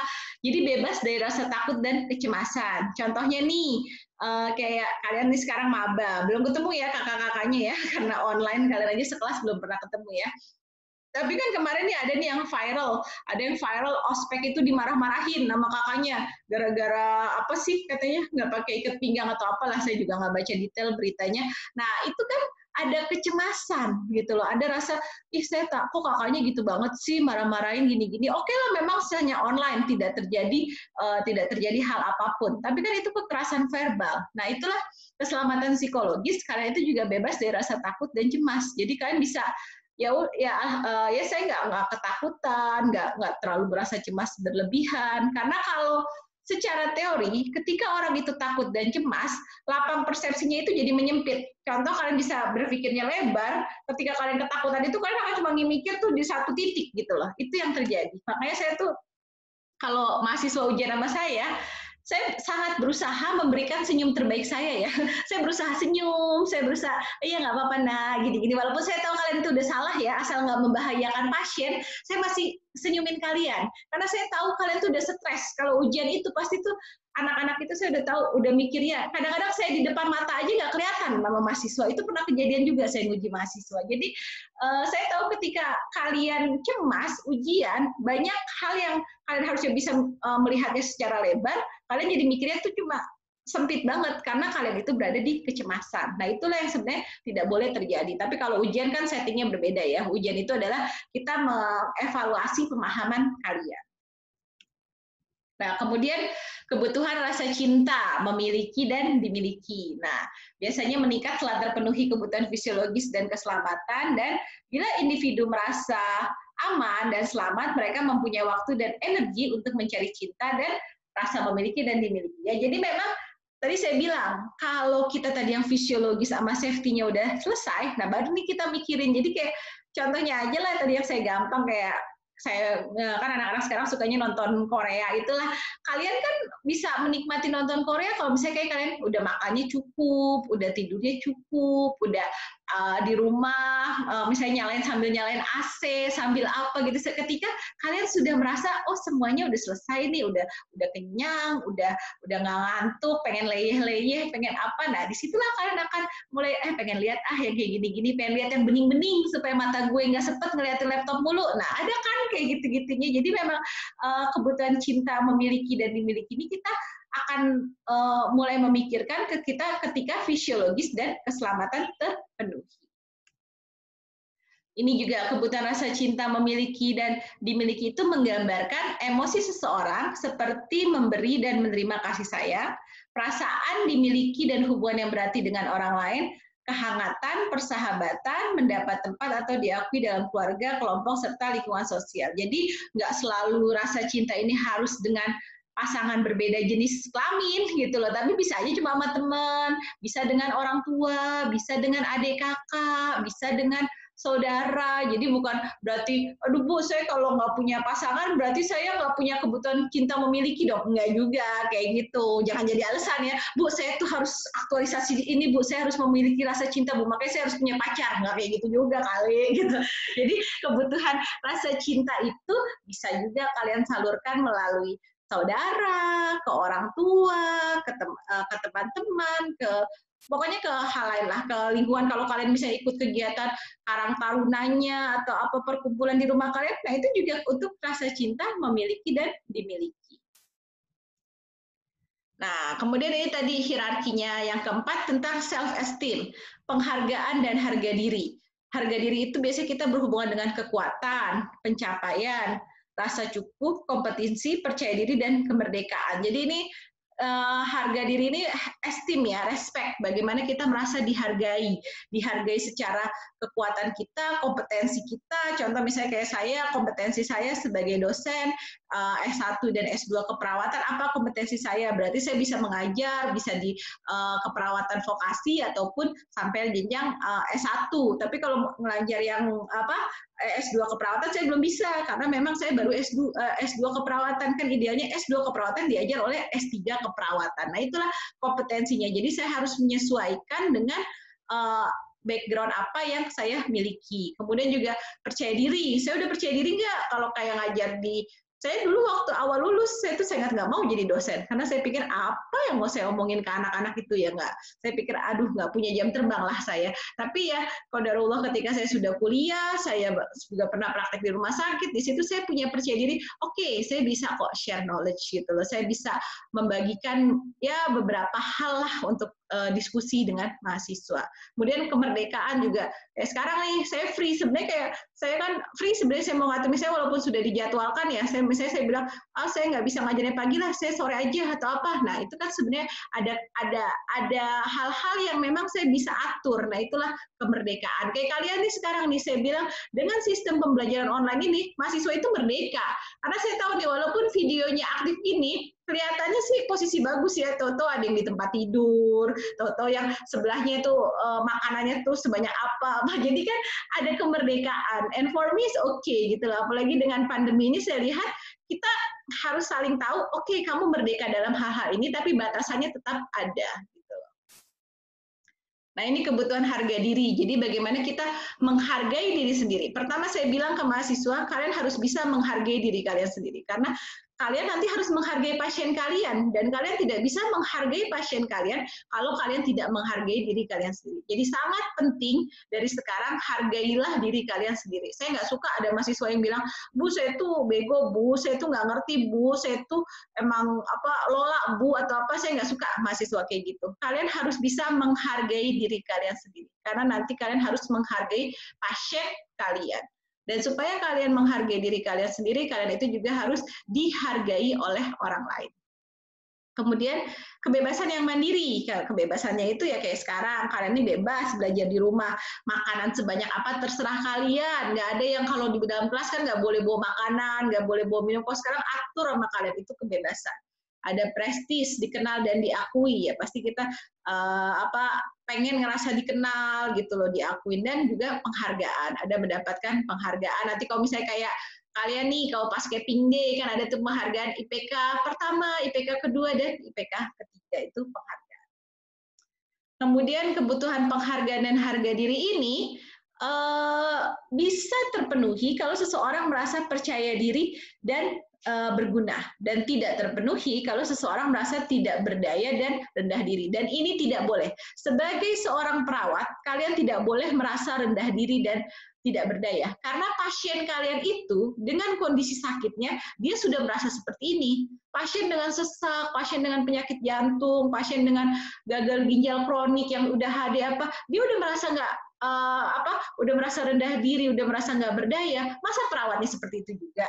Kalau perawatnya seperti itu juga, jadinya sama-sama merawat lah kayak gitu ya, nggak ada ya. Maksudnya sama-sama jadi pasien gitu loh. Jadi ketika kalian menjadi seorang perawat, kalian itu harus percaya diri. Makanya saya suka bilang sama mahasiswa, kalau kalian sudah pakai baju putih-putih itu, you are superhero gitu loh. Jangan pecicilan lagi, jangan cengangas-cengenges lagi, jangan masih yang, aduh Bu, nggak bisa Bu, gini-gini. Kalian boleh kayak gitu pas bimbingan sama saya aja lah di ruangan saya. Tapi pas depan pasien, kalian itu harus penuh dengan PD, kalian itu harus tenang, kalian itu harus meyakinkan pasien, kalian itu harus maksudnya bisa sharing ilmu. Nah itulah karena pasien itu dalam posisi sakit, dia itu orang yang lagi nggak berdaya, dia itu yang lagi minta bantuan. Nah kalianlah yang harus benar-benar meyakinkan pasien itu bahwa saya mampu untuk membantu Anda melewati fase sakit Anda sampai supaya Anda menjadi sehat. Nah, itu peran perawat.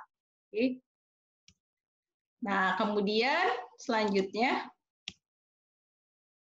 kebutuhan aktualisasi diri. Nah, ini adalah kebutuhan paling tinggi. Jadi memang tidak mudah juga buat saya pun atau apalagi pasien ya untuk aktualisasi diri ini nggak mudah karena buat orang yang sehat pun kadang aktualisasi dirinya terganggu gitu loh. Ya contoh yang gampang lah, kadang saya juga misalnya saya jadi dosen nih. Dari beberapa hari yang lalu sebelum PBM dimulai ini saya udah pusing tuh, aduh mau ngajar lagi, bahan ajar saya mana, ini gini saya udah riwah dengan aduh gini saya ada fase dulu saya ngerasa aduh capek juga nih ya jadi dosen gini. Nah jadi ada fase seperti itu aktualisasi diri saya terganggu, sedangkan sebenarnya saya tahu ketika saya mengajar atau apa saya menikmati dan saya saya ngerasa oh ya udahlah gitu loh, itu kan memang sharing ilmu dan itu mudah-mudahan bermanfaat gitu. Jadi kalau aktualisasi diri ini kita sudah memenuhi seluruh tingkatan itu dan ini kalau kita mencapai potensi yang maksimal dan semua orang harusnya aktualisasi dirinya berkembang. Contohnya nih kayak saya dosen dengan background misalnya S1, S2 keperawatan. Kalau saya mau potensi saya maksimal, idealnya saya sudah berpikir S3 keperawatan gitu loh. Yang sudah saya pikirkan, walaupun saya belum tahu itu kapan gitu loh. Nah, sama seperti kalian sekarang lagi kuliah D3 keperawatan. Idealnya kalian sudah berpikir saya harus lulus on time. Kemudian ketika kalian lulus, kalian pikir lagi kapan saya melanjutkan lagi S1, kapan melanjutkan S2, saya mau kerja seperti apa. Nah, jadi aktualisasi diri itu idealnya selalu meningkat. Karena potensi semua orang itu there is no limit, nggak ada limit kalian itu sekarang. Sama kayak yang kemarin saya bilang di PKKMB ya. Sekarang tuh udah nggak zaman kita kerja cuma work hours gitu loh. Kalian sangat bisa untuk kerja itu bukan hanya di jam kerja, tapi bahkan di rumah dimanapun sekarang orang kerja dan itu buat aktualisasi dirinya. Nah itulah yang harus kalian kembangkan gitu loh. Jadi gimana kalian nih misalnya kayak sekarang jadi mahasiswa, jangan cuma hanya jadi mahasiswa aja. Itu saya lihat ada tuh di Instagram tuh ada mahasiswa keperawatan yang jadi influencer, yang dia bikin TikTok tentang askep lah atau apa. Nah itu kan dia dapat pendapatan juga. Nah itulah bagus gitu loh. Jadi saya pengen tuh mahasiswa itu juga seperti itu. Kembangkan aktualisasi diri kalian. Jangan hanya sekedar ya udahlah Bu, saya kan jadi mahasiswa, saya pokoknya yang penting saya lulus gitu-gitu. Nggak bisa seperti itu. Kalau kalian seperti itu, nanti kalian left behind, aktualisasi diri kalian nggak berkembang. Tapi kalau kalian udah mikir, oke, saya akan, IPK saya, target saya 4, tapi saya juga mau kegiatan organisasi, kemudian saya juga pengen punya jaringan, saya mau coba-coba usaha sendiri, apa, jadi be kreatif gitu loh, nggak ada batasan, nggak ada barriers, nggak ada apa, manfaatkanlah waktu dalam sehari ini 24 jam untuk segala kegiatan yang positif. Kemudian manusia yang teraktualisasi dirinya. Pertama, contoh-contohnya itu gimana? Dia jangan coret-coret ya, nak, pakai ininya kelihatan di screen. Oke, memiliki kepribadian multidimensi yang matang. Ya, kalian sekarang itu sudah bukan siswa, mahasiswa. Yang sudah saya bilang kemarin, kalau maha itu berarti sesuatu yang besar. Berarti kalian itu sudah harus matang. Nggak ada fase-fase yang bete-bete nggak jelas atau apa, sudah harus dewasa. Sering mampu mengaksesi dan menyelesaikan tugas dengan banyak. Nah, tadi saya bilang, berarti kalian selain menjadi mahasiswa, pikirin lagi, saya harus ikut ikatan mahasiswa keperawatan, atau mungkin saya sukanya hobinya, ini Bu, naik sepeda, sekarang nih kan banyak nih naik sepeda, ada klub sepeda, atau mungkin dulu tuh mahasiswa saya ada sambil kuliah dia ikut PMR, gitu. Nah, ikutlah PMR, atau ikut, Bu, saya mau relawan ini Bu, ngajarin baca tulis atau apa, ikutlah kegiatan-kegiatan itu, dan selesaikanlah semua kewajiban kalian sebagai mahasiswa dan juga kegiatan-kegiatan lain. Jadi energi kalian itu tersalurkan untuk kegiatan yang positif. Jangan sampai energinya cuma habis buat Instagram, TikTok berjam-jam, itu bisa. Tapi untuk kegiatan yang positifnya nggak ada. Nah itu yang kalian harus ada time management-nya.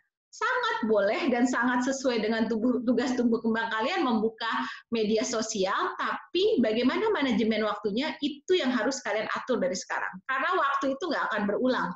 Semua orang punya waktu 24 jam yang sama, tapi bagaimana memanfaatkan waktunya itu yang berbeda dan itu yang akan menjadi pencapaian kalian. Itu yang harus kalian sama-sama ingat. Kemudian mencapai pemenuhan kepuasan dari pekerjaan yang dikerjakan dengan baik. Ya, ketika sesuatu pekerjaan dengan baik, itu akan sangat puas. Sampai sekarang saya, ya alhamdulillah saya sudah ngajar lebih lah ya 10 tahun gitu. Ketika saya menyiapkan materi pengajaran saya dengan baik, itu saya sangat puas. I will feel satisfied. Tapi ketika saya dilalah nih baru setengah jam mau ngajar, saya nggak punya materi, saya cuma ngomong, itu pastinya saya nggak puas. Saya pikir apaan sih ini Rina ngomongin apa, ajaran sesat nih, nanti anak-anak gue gimana gitu. Pasti saya nggak puas. Tapi kalau saya benar-benar mempersiapkan, saya pasti akan puas, saya akan merasa, oke, you did a good job, dan mudah-mudahan apa yang saya sampaikan itu berguna. Nah, itulah nanti kalian sebagai perawat juga harus seperti itu. Kalian harus merawat pasien kalian itu pakai hati gitu loh. Memang sih kita harusnya, kita cuma boleh empati ya, kita tidak boleh simpati dengan sikon pasien kita. Tapi kalian harus benar-benar rasa, apa yang saya lakukan ke pasien saya adalah hal yang ingin saya terima ketika saya menjadi pasien. Jadi prinsip utama patient safety, kalau kalian mau tahu gimana keselamatan pasien itu adalah perawat itu tidak boleh melakukan hal-hal yang tidak ingin dilakukan pada dirinya ketika dia menjadi pasien. Jadi ketika kalian merawat pasien, lakukanlah hal-hal yang ingin kalian lakukan ketika kalian menjadi pasien. Itu prinsip utama. Jadi jangan pernah melakukan hal-hal yang kalau kalian jutek, kalian nggak mau kan kalau jadi pasien punya perawat jutek, jangan kayak gitu ke pasiennya. Kalau kalian kayaknya cuma cuek, kan pasti nggak mau jadi pasien punya perawat cuek. Nah, jangan seperti itu. Jadi prinsip utama kalau saya untuk caring, untuk patient safety adalah kita melakukan sesuatu itu dari hati kita. Jadi jangan hanya sekedar, ya udahlah, ini Bu obatnya, ini Bu sini Bu, saya mau TTV, dengan muka jutek, dengan apa, nggak boleh seperti itu. Kita harus mikir, gimana ya kalau ini orang tua saya, kalau gimana ini kalau saya diginiin, nggak enak kan? Jadi kalau saya mau kerja pakai hati saya. Dan kalau orang yang kerja pakai hati, itu kerasa bedanya dibanding orang yang cuma kerja, ya udahlah asal beres, udah nanti gue akhir bulan dapat gaji, udah gue mau seneng-seneng. Nah itu akan terasa bedanya. Kemudian aktualisasi diri, tidak bergantung secara penuh pada opini orang lain. Jadi kalau kita udah aktualisasi diri, kita udah nggak mikirin tuh komen-komen, kan kalau sekarang netizen plus 62 tuh komennya banyak banget ya. Kalau saya lagi iseng-iseng tuh buka lambe-lambean tuh, aduh ini orang kok sempet ya punya waktu untuk komen-komen nggak penting kayak gitu. Nah tapi kalau udah aktualisasi diri, kita nggak akan peduli sama komen-komen orang gitu loh. Apa sih misalnya orang komenin penampilan, kualitas kerja, kok pakai cara kayak gini, kok pakai cara kayak gini, ya contoh lah balik saya kayak saya cara jadi dosen nih, kan yang nentuin kayak sekarang saya ngajar nih, ini kan dari saya yang mikirin, oke, saya mau pakai media ini, karena saya dengan alasan seperti ini, saya punya alasannya gitu loh. Jadi ketika orang akan komen, saya akan bisa membalas, oh saya punya alasan seperti ini, karena ini sudah aktualisasi diri saya, sudah penyelesaian masalah yang saya siapkan dalam melakukan hal yang memang saya senangi gitu. Kemudian walau mungkin mengalami keraguan dan kegagalan, namun secara umum menghadapi secara realistis. Iya, saya akuin kalau misalnya kayak saya jadi dosen, kadang-kadang saya, aduh ini kok nilai anak-anak nggak beres-beres ngeceknya, ini belum rekap nilai, belum nanti diminta jadwal, diminta materi, diminta soal, dan kadang-kadang ada saya ngerasa, aduh kayaknya loadnya tinggi banget ya, apa udahlah capek lah di rumah aja gini-gini. Tapi akhirnya saya pikir ya udahlah, kan itu udah tugas dosen, masa nggak beresin aja gitu. Akhirnya saya akan realistis. Sama nanti kalian jadi perawat pun akan seperti itu. Ada fasenya kalian ngeliat, aduh nih apalagi yang sekarang kayak pandemi nih ya, saya lihat banyak mahasiswa saya dulu yang sekarang sudah jadi teman sejawat ya, karena sekarang mereka juga sudah jadi perawat, itu harus long shift pagi sore malam, itu kan pasti capeknya luar biasa ya, saya akuin ya. Saya dulu KLB kejadian luar biasa itu waktu saya jadi perawat itu tahun 2005 itu cuma KLB demam berdarah. Demam berdarah itu kalau saya sangat ringan dibandingkan COVID sekarang. Karena demam berdarah itu tuntutannya cuma kita harus observasi cairan sama kita sering ngambil darah. Itu di situ aja saya nggak duduk berjam-jam sampai 8 jam, 10 jam, itu kaki udah pegelnya minta ampun. Nah, gimana dengan sekarang perawat-perawat yang harus pakai hazmat, pakai masker double, berjam-jam nggak buka hazmat, nggak bisa minum, nggak apa.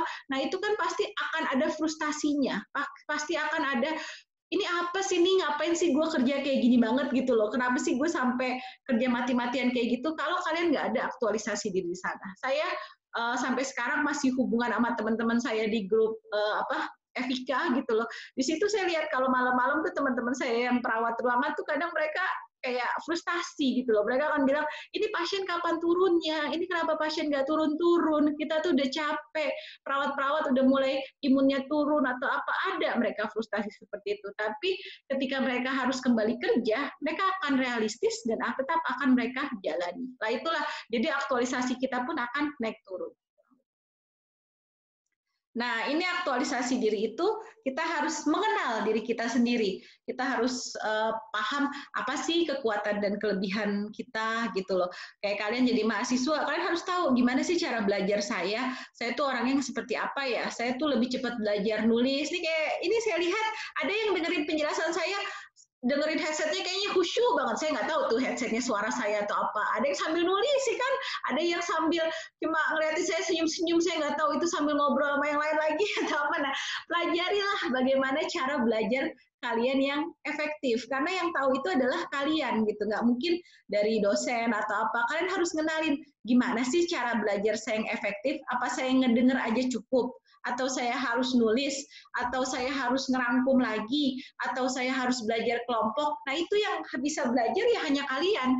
Karena kalau dari saya, yang saya nggak mungkin mantengin kalian belajar gitu. Kalian itu bukan anak TK atau anak SD yang dituntun nih nulis huruf A seperti ini. Enggak, itu harus dari kalian. Kenalilah diri kalian sendiri. Bagaimana cara saya belajar yang efektif supaya saya paham, saya mau dapat IPK 4 dan saya lulus 3 tahun. Bikin target setinggi-tingginya. Jangan ngasih target, udah lah Bu, 3 aja kan udah bagus Bu. 3 memang bagus, tapi kalau saya kurang bagus. Jadi kasih target paling tinggi, beyond the limit. Kemudian terima diri sendiri. Ya, kalian harus terima diri kalian. Oke, sekarang saya mahasiswa keperawatan, saya sudah milih kuliah di keperawatan, apa yang harus saya lakukan untuk saya jadi mahasiswa keperawatan yang berkualitas. Nah, gitu. Terus kenyataan diri sendiri, hubungan interpersonal yang mendalam. Jadi itu kayak gimana hubungan kalian ini misalnya sama orang tua ya. Kalian harus bisa komunikasi dengan baik sama orang tua. Jadi misalnya kan kayak sekarang nih, apalagi kalian belajar dari rumah. Komunikasikanlah waktu belajar kalian tuh ke jam-jamnya ke orang tua kalian. Nanti jangan sampai, ini mama gangguin aku mulu sih, orang aku lagi belajar gini. Ya ibu kalian mana tahu jam belajar kalian kalau kalian tidak mengkomunikasikan. Sama nanti kalian udah kerja pun akan seperti itu. Misalnya kalian lagi megang pasien, tahu-tahu ada temen lain, bantuin gue dong gini-gini. Tapi kan pasien gue belum beres gini-gini. Nah itu kan the power of communication. Tetap aja kalian harus mengkomunikasikan. Tidak ada orang yang bisa membaca pikiran kalian kalau kalian tidak berkomunikasi.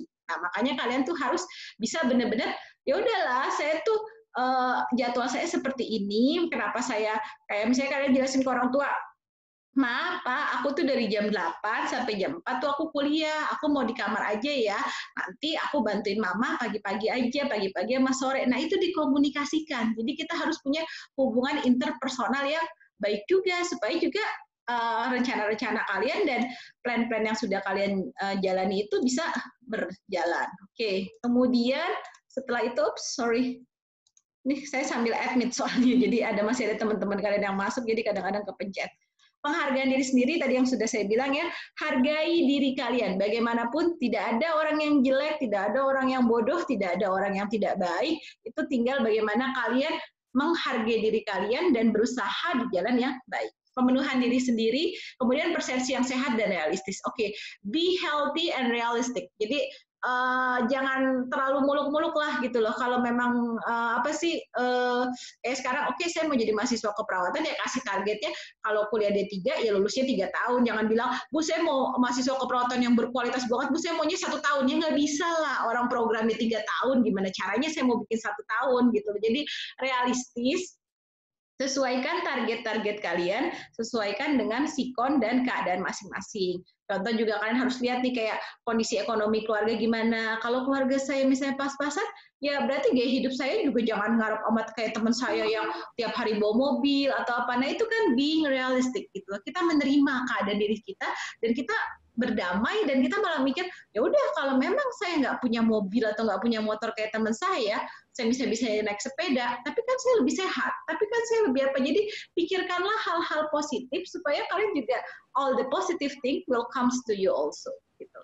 Oke, kemudian, nah ini, kesimpulan hierarki Maslow, jadi manusia itu senantiasa berkembang, jadi kita itu pasti harusnya mencapai potensi diri yang maksimal. Jadi kayak kalian tadi saya bilang, kalian harus bikin target setinggi-tingginya. Saya mau IPK 4, saya mau kuliahnya selesai on time, kemudian saya mungkin ikut kegiatan organisasi, kemudian saya mau pokoknya bikin all the positive things in your life. Mau nanti pencapaiannya berapa, itu udah jalan dari Allah gitu loh. Tapi jangan sampai kalian sekarang aja udah bikinnya males-malesan gitu. Udah lah Bu, nggak apa-apa kan Bu, orang kuliahnya aja masih dari rumah Bu, masa gini. Nggak ada, there is no excuse. Alasan itu kalian yang buat. Tapi kalau kalian memaksimalkan potensi diri kalian, itu insya Allah efeknya akan jangka panjang. Kemudian kebutuhan pada tingkat yang lebih tinggi tidak akan terpenuhi sampai kebutuhan yang di bawah terpenuhi. Jadi ya pastiin yang bawah fisiologis, jaga kesehatannya. Apalagi sekarang lagi pandemi nih, makan yang baik sesuai dengan pagi, siang, sore itu makannya, minumnya harus cukup. Kemudian tidurnya, istirahatnya juga cukup. Jadi semua kebutuhan itu dipenuhi gitu. Kemudian juga ya tadi saya bilang kalian butuh kok kebutuhan dicintai, mencintai, kebutuhan esteem itu butuh, nggak apa-apa, gunakan media sosial, interaksi sama teman kalian itu boleh gitu. Jangan juga jadi mahasiswa yang buka buku mulu. Saya juga nggak suka karena saya waktu jadi mahasiswa juga nggak kayak gitu. Saya ada bermain-mainnya lah, saya ada ikut kegiatan, ada apa, karena menurut saya itu fase relaksasi buat saya. Jadi kan nggak mungkin orang tuh buka buku 24 jam, tapi kalian harus ada menikmati hidup kalian juga lah. Kemudian tiap orang memiliki kebutuhan dasar yang sama disesuaikan dengan budaya masing-masing. Oh ya, ini belum saya jelaskan. Dalam pemenuhan kebutuhan itu ada pengaruh budaya. Kita di Indonesia itu kan dari Sabang sampai Merauke gitu loh, dari Aceh sampai Irian Jaya, itu budayanya beda-beda. Kalian akan bisa lihat orang Sumatera itu mungkin lebih ekspresif kayak saya lah. Saya ini kan saya mix sih sebenarnya. Ibu saya ada Padang, bapak saya ada Sunda, saya besar di Jakarta. Jadi saya bisa dibilang orangnya terbuka lah, dan berbicaranya mungkin Sumatera agak keras atau apa. Tapi ada teman saya yang Jawa yang suaranya pelan apa. Nah, itu kan budaya. Dan sebagai seorang perawat ya kalian harus menyesuaikan hal-hal gitu. Jadi bagaimana ketika kalian berkomunikasi dengan pasien yang dari daerah Sumatera, pasien Jawa, pasien Makassar, pasien Sulawesi itu harus dibedakan. Jangan nanti ketemu pasien Jawa yang udah pasiennya pemalu, diem, kalian ngomongnya keras-keras, Pak, Bu, gimana nih? Nah, pasiennya nanti jantungan jadinya ya, masuk dengan bukan hipertensi, jadi jantungan ketemu perawatnya. Nah, itu yang kalian harus perhatikan. Dan juga jangan sakit hati, nanti ketemu pasien orang Medan ngomongnya keras banget, suster, saya gini. Terus kalian yang apaan sih ini orang marah-marah? Ini bukan marah-marah, memang gaya bahasanya seperti itu. Nah, itu yang kalian harus pahami. Belum nanti kalau kalian punya kesempatan kerja ke luar negeri atau apa, kalian akan belajar lagi budaya di tempat-tempat yang berbeda. Jadi memang budaya itu akan sangat mempengaruhi gaya orang, gitu, style orang, apalagi persepsi sehat sakitnya. Contoh lagi saya bilang, kalau orang Jawa itu bisa saya bilang toleransi nyerinya itu tinggi. Jadi bisa dibilang mereka itu nggak akan ngomong sakit sampai udah sakit banget. Sementara mungkin kalau kayak orang Sumatera sudah biasa mengekspresikan diri, baru sakit dikit itu udah teriak-teriaknya banyak. Nah, jadi kan harus dilihat, memang pengaruh budaya itu terhadap persepsi sehat sakit itu banyak. Dan kita itu Indonesia memang Masya Allah ya, ke budayanya itu sangat banyak. Nah, itu kalian harus siap dengan penampilan budaya-budaya pasien yang berbeda. Kemudian kebutuhan harus dipenuhi namun sifatnya dapat ditunda, yaitu tadi kayak kebutuhan self actualization nggak harus tiap saat gitu loh. Ada kadang-kadang kayak kita, aduh udah lagi capek nih gini-gini, saya mikirin kebutuhan fisiologis saya dulu. Nah, itu juga sangat boleh. Oke. Dan kegagalan dalam memenuhi kebutuhan dapat menyebabkan ketidakseimbangan homeostasis. Ya, jadi homeostasis itu adalah keseimbangan dan memunculkan keadaan patologis. Jadi gini, contoh gimana ya? Contoh gampang lah, kayak kalian nih jadi mahasiswa nih, mahasiswa keperawatan gitu.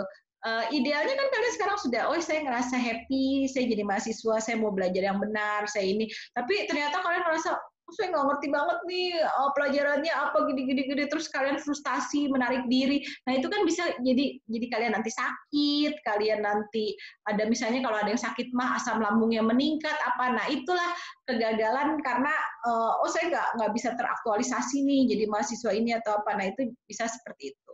Kemudian kebutuhan menyebabkan seseorang berpikir dan bergerak untuk memenuhinya. Tadi yang saya bilang simple ya. Kalau kalian apa sih namanya lapar ya kalian pasti cari makan. Kalian haus kalian cari minum. Nah itu adalah hal-hal yang karena ada apa defisiensi needs gitu karena ada kebutuhan yang kurang maka kalian akan mencarinya. Terus ini penerapan Maslow. Jadi memang kita harus menerapkan teori Maslow ini kepada semua klien dari semua umur dan berbagai lingkungan. Jadi bukan hanya di rumah sakit, tapi juga di komunitas. Nanti kan di puskesmas, pada anak, pada lansia, pada itu semua dilakukan. Namun pada saat perawat menerapkan teori ini dan praktek harus berfokus pada kebutuhan individu. Nah itu yang tadi saya bilang. Masya Allah, manusia itu nggak ada yang sama satupun. Kalian boleh pelajarin semua patofo, hipertensi, diabetes mellitus, gagal ginjal, dan lain-lain. Tapi bagaimana menerapkannya itu pada pasien, itu akan sangat berbeda tiap pasien. Jadi jangan dipukul rata, oh udahlah Bu, biasanya pasien hipertensi kayak gini, cara-cara. Enggak, kalian harus sesuaikan dengan keunikan pasien masing-masing. Nah itu yang harus kita terapkan. Kemudian, faktor yang mempengaruhi pemenuhan kebutuhan ada bisa dari penyakit, hubungan yang berarti, konsep diri, tahap perkembangan, dan struktur keluarga. Ini gimana penjelasannya? Pada penyakit, nah orang yang sakit itu nggak bisa menuhin kebutuhannya sendiri, dia tergantung orang lain. Nah makanya karena itu kita harus membantu orang lain. Contohnya misalnya orang stroke ya, orang stroke tiba-tiba dia jadi lumpuh sebelah kanannya. Nah itu kan kita bantu, misalnya dia mau ke kamar mandi, dia mau makan, dia mau aktivitas. Nah itu kan ada hal-hal seperti itu yang harus kita bantu. Kemudian hubungan yang berarti. BHSP ini bina hubungan saling percaya. Jangan lupa ya, nanti akan sering nih BHSP. Bina hubungan saling percaya mendukung bagi perawat untuk membantu pasien memenuhi kebutuhannya.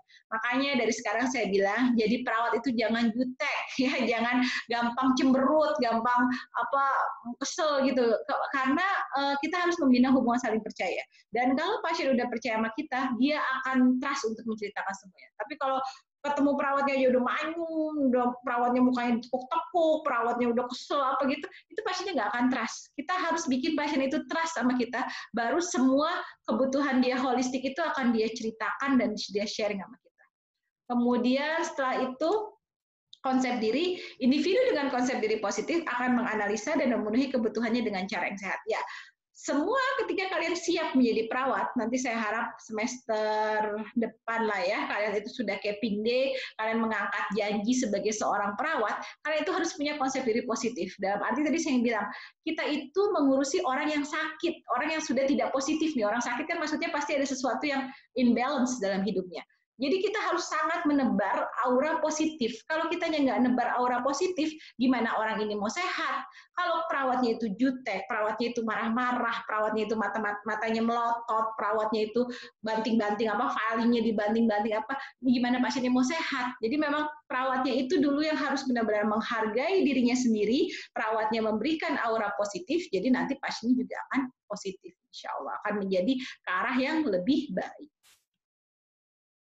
Kemudian tahap perkembangan, hasil dari pematangan emosi, intelektual, dan tingkah laku akan mempengaruhi cara seseorang memenuhi kebutuhannya. Yang tadi saya bilang, ketika orang itu sudah tumbuh kembang dengan baik, kayak kalian jadi mahasiswa, gimana kalian itu bisa, oh iya saya jadi mahasiswa, saya harus tanggung jawab sama waktu saya, ngerjain tugas, ikutin perkuliahan, dan lain-lain. Nah itu adalah pematangan emosi, dan kalian bertanggung jawab dengan posisi yang kalian alami sekarang. Kemudian struktur keluarga akan mempengaruhi cara seseorang memenuhi kebutuhan dan menentukan prioritas. Contohnya kayak misalnya kepala keluarga.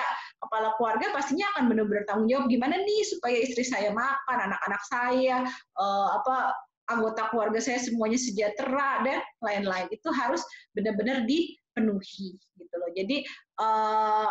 Jadi memang di struktur keluarga kayak sekarang peran kalian sebagai anak, gimana nih orang tua kalian udah bayarin kalian kuliah, gimana kalian tanggung jawab dengan kuliah kalian supaya orang tua kalian juga alhamdulillah anak saya kuliahnya lancar, anak saya bisa jadi mahasiswa yang baik. Nah, itulah tanggung jawab masing-masing.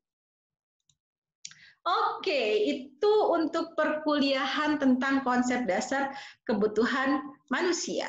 Ada pertanyaan? Dari tadi banyak yang pada keluar masuk. Dari tadi saya sambil ngajar, soalnya sambil ini juga.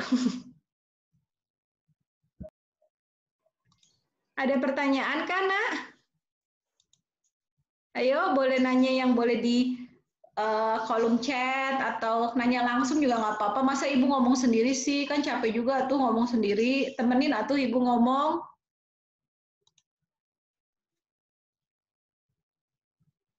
Yuk, siapa yang mau nanya?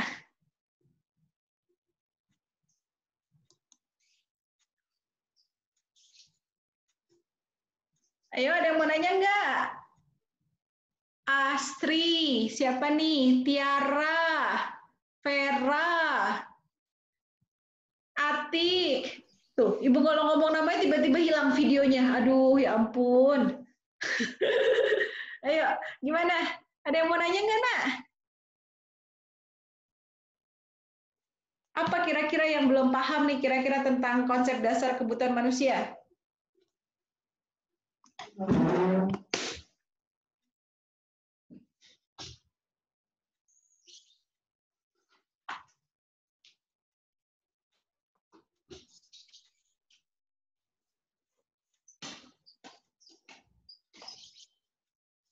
Ayo, tadi kan ada soal-soal tadi kira-kira jawabannya bakal sama apa beda nih nanti nih. Nanti Ibu ada post testnya lagi loh, soalnya sama. Jadi Ibu mau lihat kalian tuh sebenarnya pas Ibu jelasin dengerin apa jangan-jangan kemana gitu. Ayo, ada yang mau nanya nggak siapa nih? Salsabila, Radisha, Debbie, Dianasti. Ibu pikir Dianasti ya. Ayo atuh teh nanya.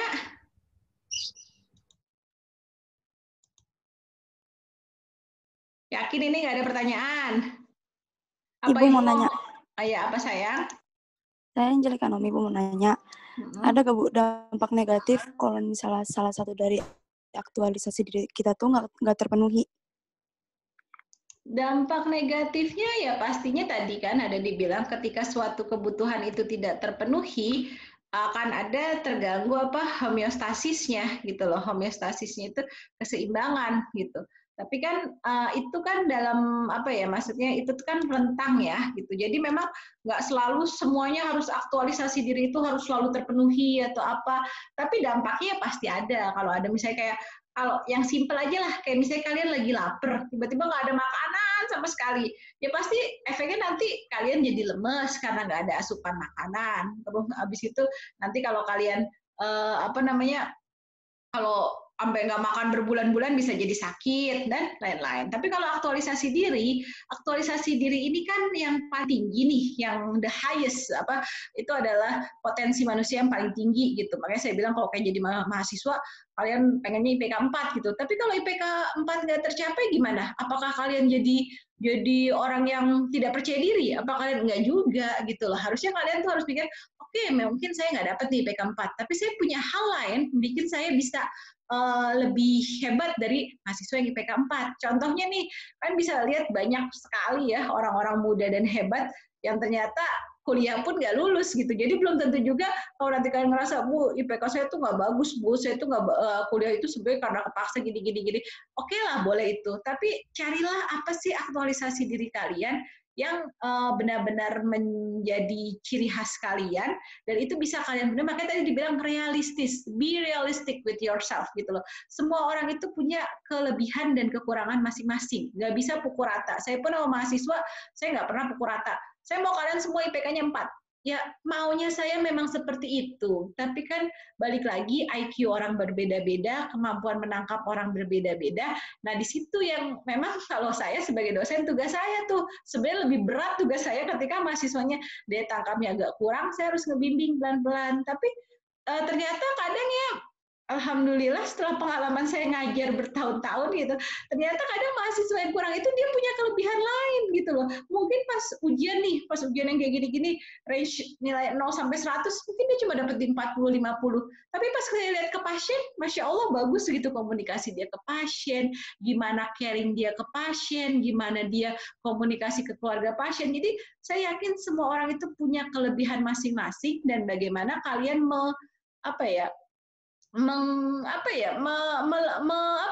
memaksimalkan potensi yang ada di diri kalian, karena memang nggak bisa kita pukul rata gitu loh. Semua orang tuh pasti ada kurangnya, tapi bagaimana aspek yang negatifnya itu kita minimal banget, dan yang bagusnya itu kita tingkatkan sebaik-baiknya. Itu sih.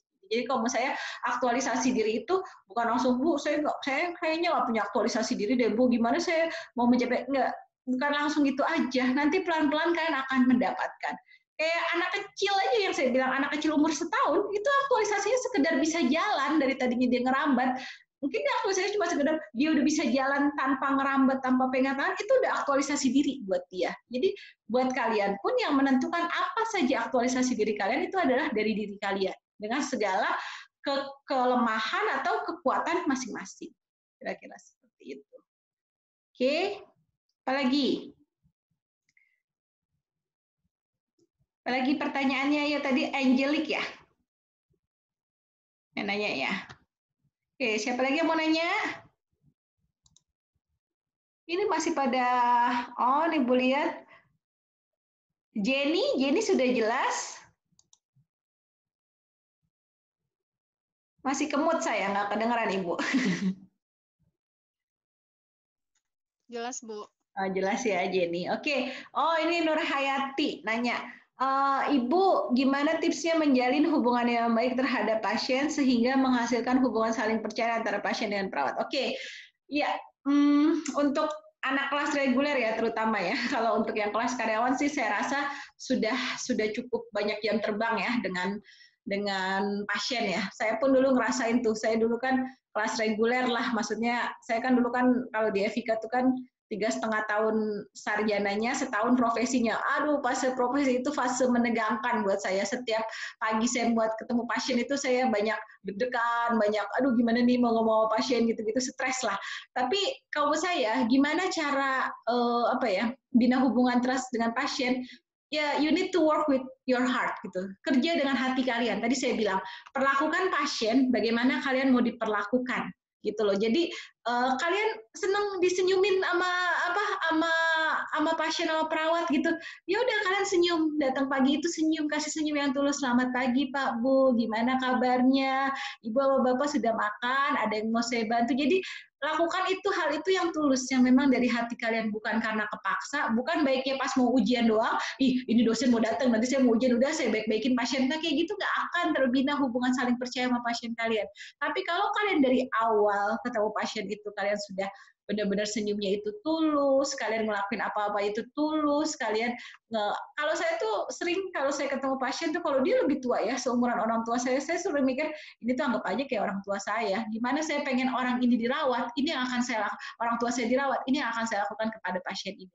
Terus kalau misalnya kayak seumuran saya atau seumuran kakak saya mikir anggap aja ini kayak kakak saya atau adik saya. Jadi saya mikir I will give you my best, and then ternyata ketika saya memberikan yang terbaik kepada pasien saya juga memberikan yang terbaik kepada saya. Jadi jangan kita bikin gap, aduh ini pasien nyusahin gua, nanti dia pas ujian dia nggak kooperatif lagi nih jangan seperti itu. Kalian mau ujian sama pasien itu, kalian mau nanti maksudnya nggak berhubungan lagi atau apa, tapi setiap kali kita interaksi dan kalian sebagai perawat dan ada orang lain sebagai pasien, give your best gitu. Jadi benar-benar lakukan yang terbaik, senyum dengan baik, lakukan hal-hal yang menurut kalian terbaik, ya insya Allah nanti pasiennya pasti akan percaya. Saya dulu ngerasain banget ya, saya dulu itu di Cipto, pasiennya itu kan Cipto itu dulu parah banget lah ya. Maksudnya rumah sakitnya itu minim alat-alatnya. Jadi kita harus sangat modifikasi.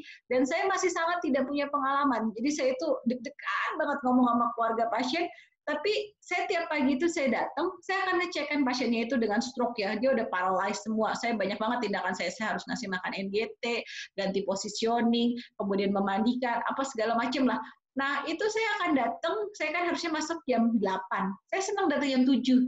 Kenapa saya datang jam 7? Saya nggak mau lewat tuh yang dia dimandiin dulu, terus saya nggak mau lewat jadwal makan dia, saya nggak mau lewat ngasih masangin baju dia atau apa. Nah, di situ memang pasiennya kan sudah soporokoma ya, sudah tidak sadar, dan qadarullah dia itu sudah yang kesadarannya jelek, bahkan dia itu ada TBC-nya, dia pakai NGT, ketika saya suction dia nyembur saya.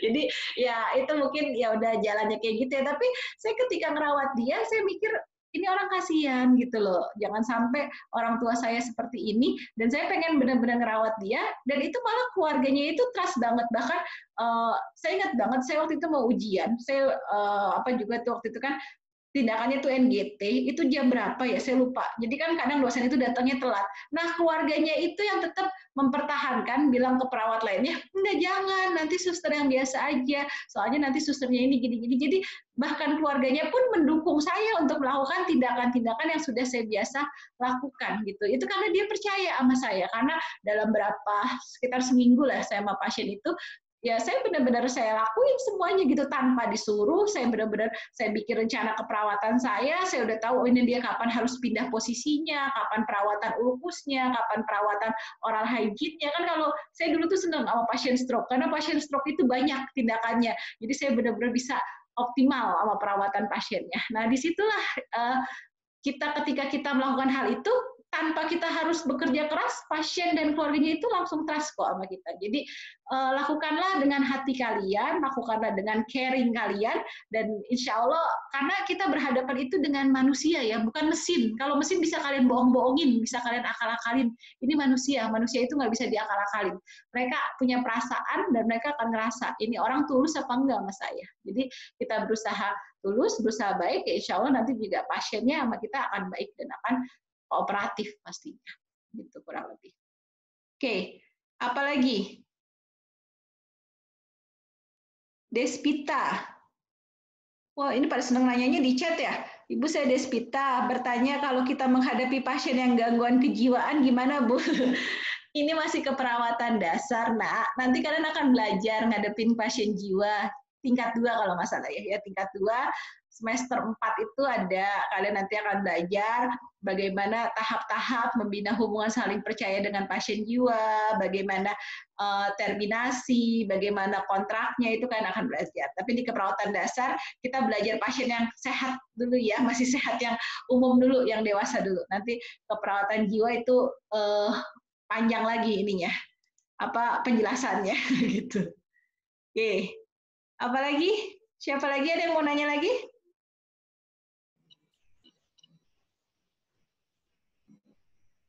Oke, kalau belum ada pertanyaan, sekarang saya minta kalian sebentar, saya ini dulu, kalian bisa ke Google Classroom-nya lagi.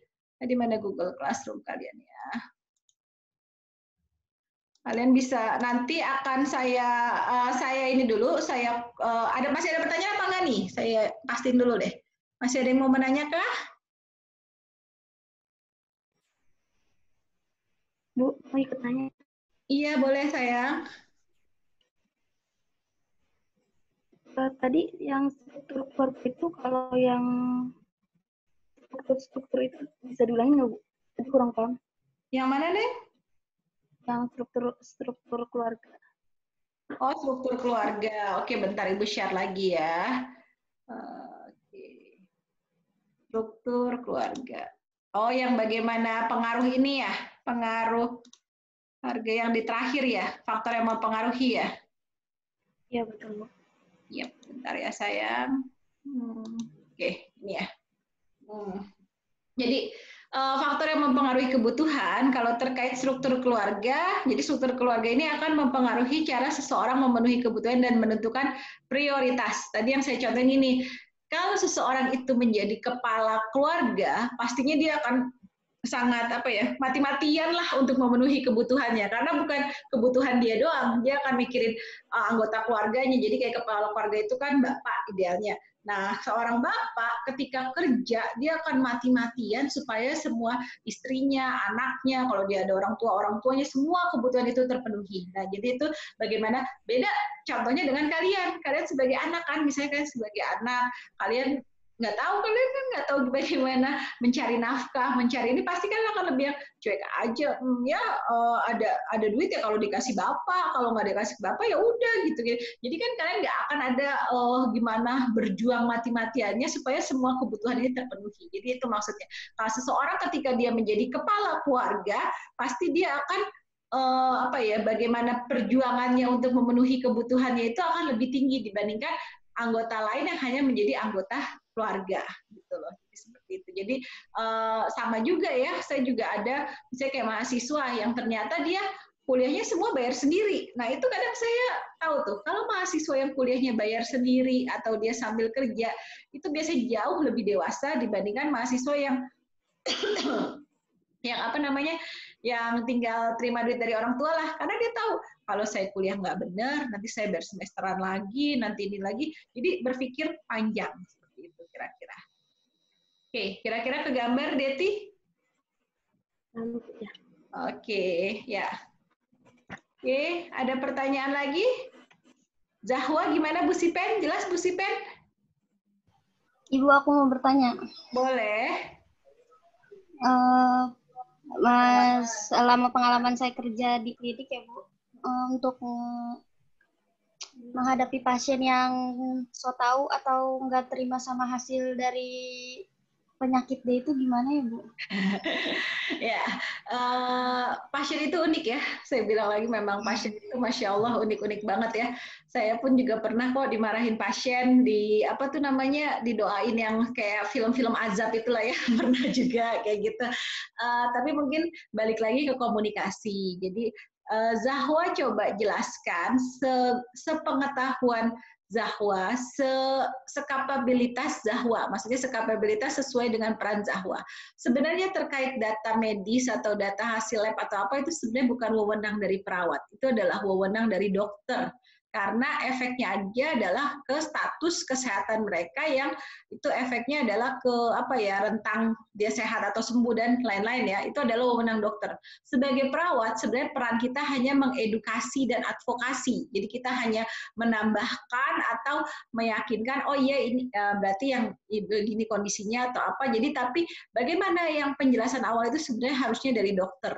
Tapi kalau memang saya tahu si kondisi kita kadang ya gitu dokternya juga kurang, apanya akhirnya dikasih ke perawat, ya kita coba jelaskan saja dengan bahasa kita bikin kita kasih media-media edukasi, sekarang kan ada di WhatsApp atau di broadcast atau di internet, kita kasih semuanya ini, kita ulangi lagi penjelasan kita misalnya minta juga ada keluarganya atau kita kasih semuanya, pasiennya masih nggak nerima, ya kita bisa minta tolong dokter atau mungkin kalau bisa misalnya kayak teman lain yang lebih senior atau kita gunakan cara komunikasi yang lebih kuat lah. Tapi kalau dari Zahwanya dengan segala kondisi misalnya lagi nggak ada orang atau ya udah coba dulu sendiri dijelaskan berkali-kali dengan semua hasil yang memang jelas, yang bukti-bukti yang jelas, dan kalau misalnya enggak, ya sudah coba telepon dokter, coba telepon teman yang lebih senior atau karena memang saya tahu ada pasien-pasien yang kekeh-sumekeh ya, bahwa dia nggak bisa, saya nggak terima dong,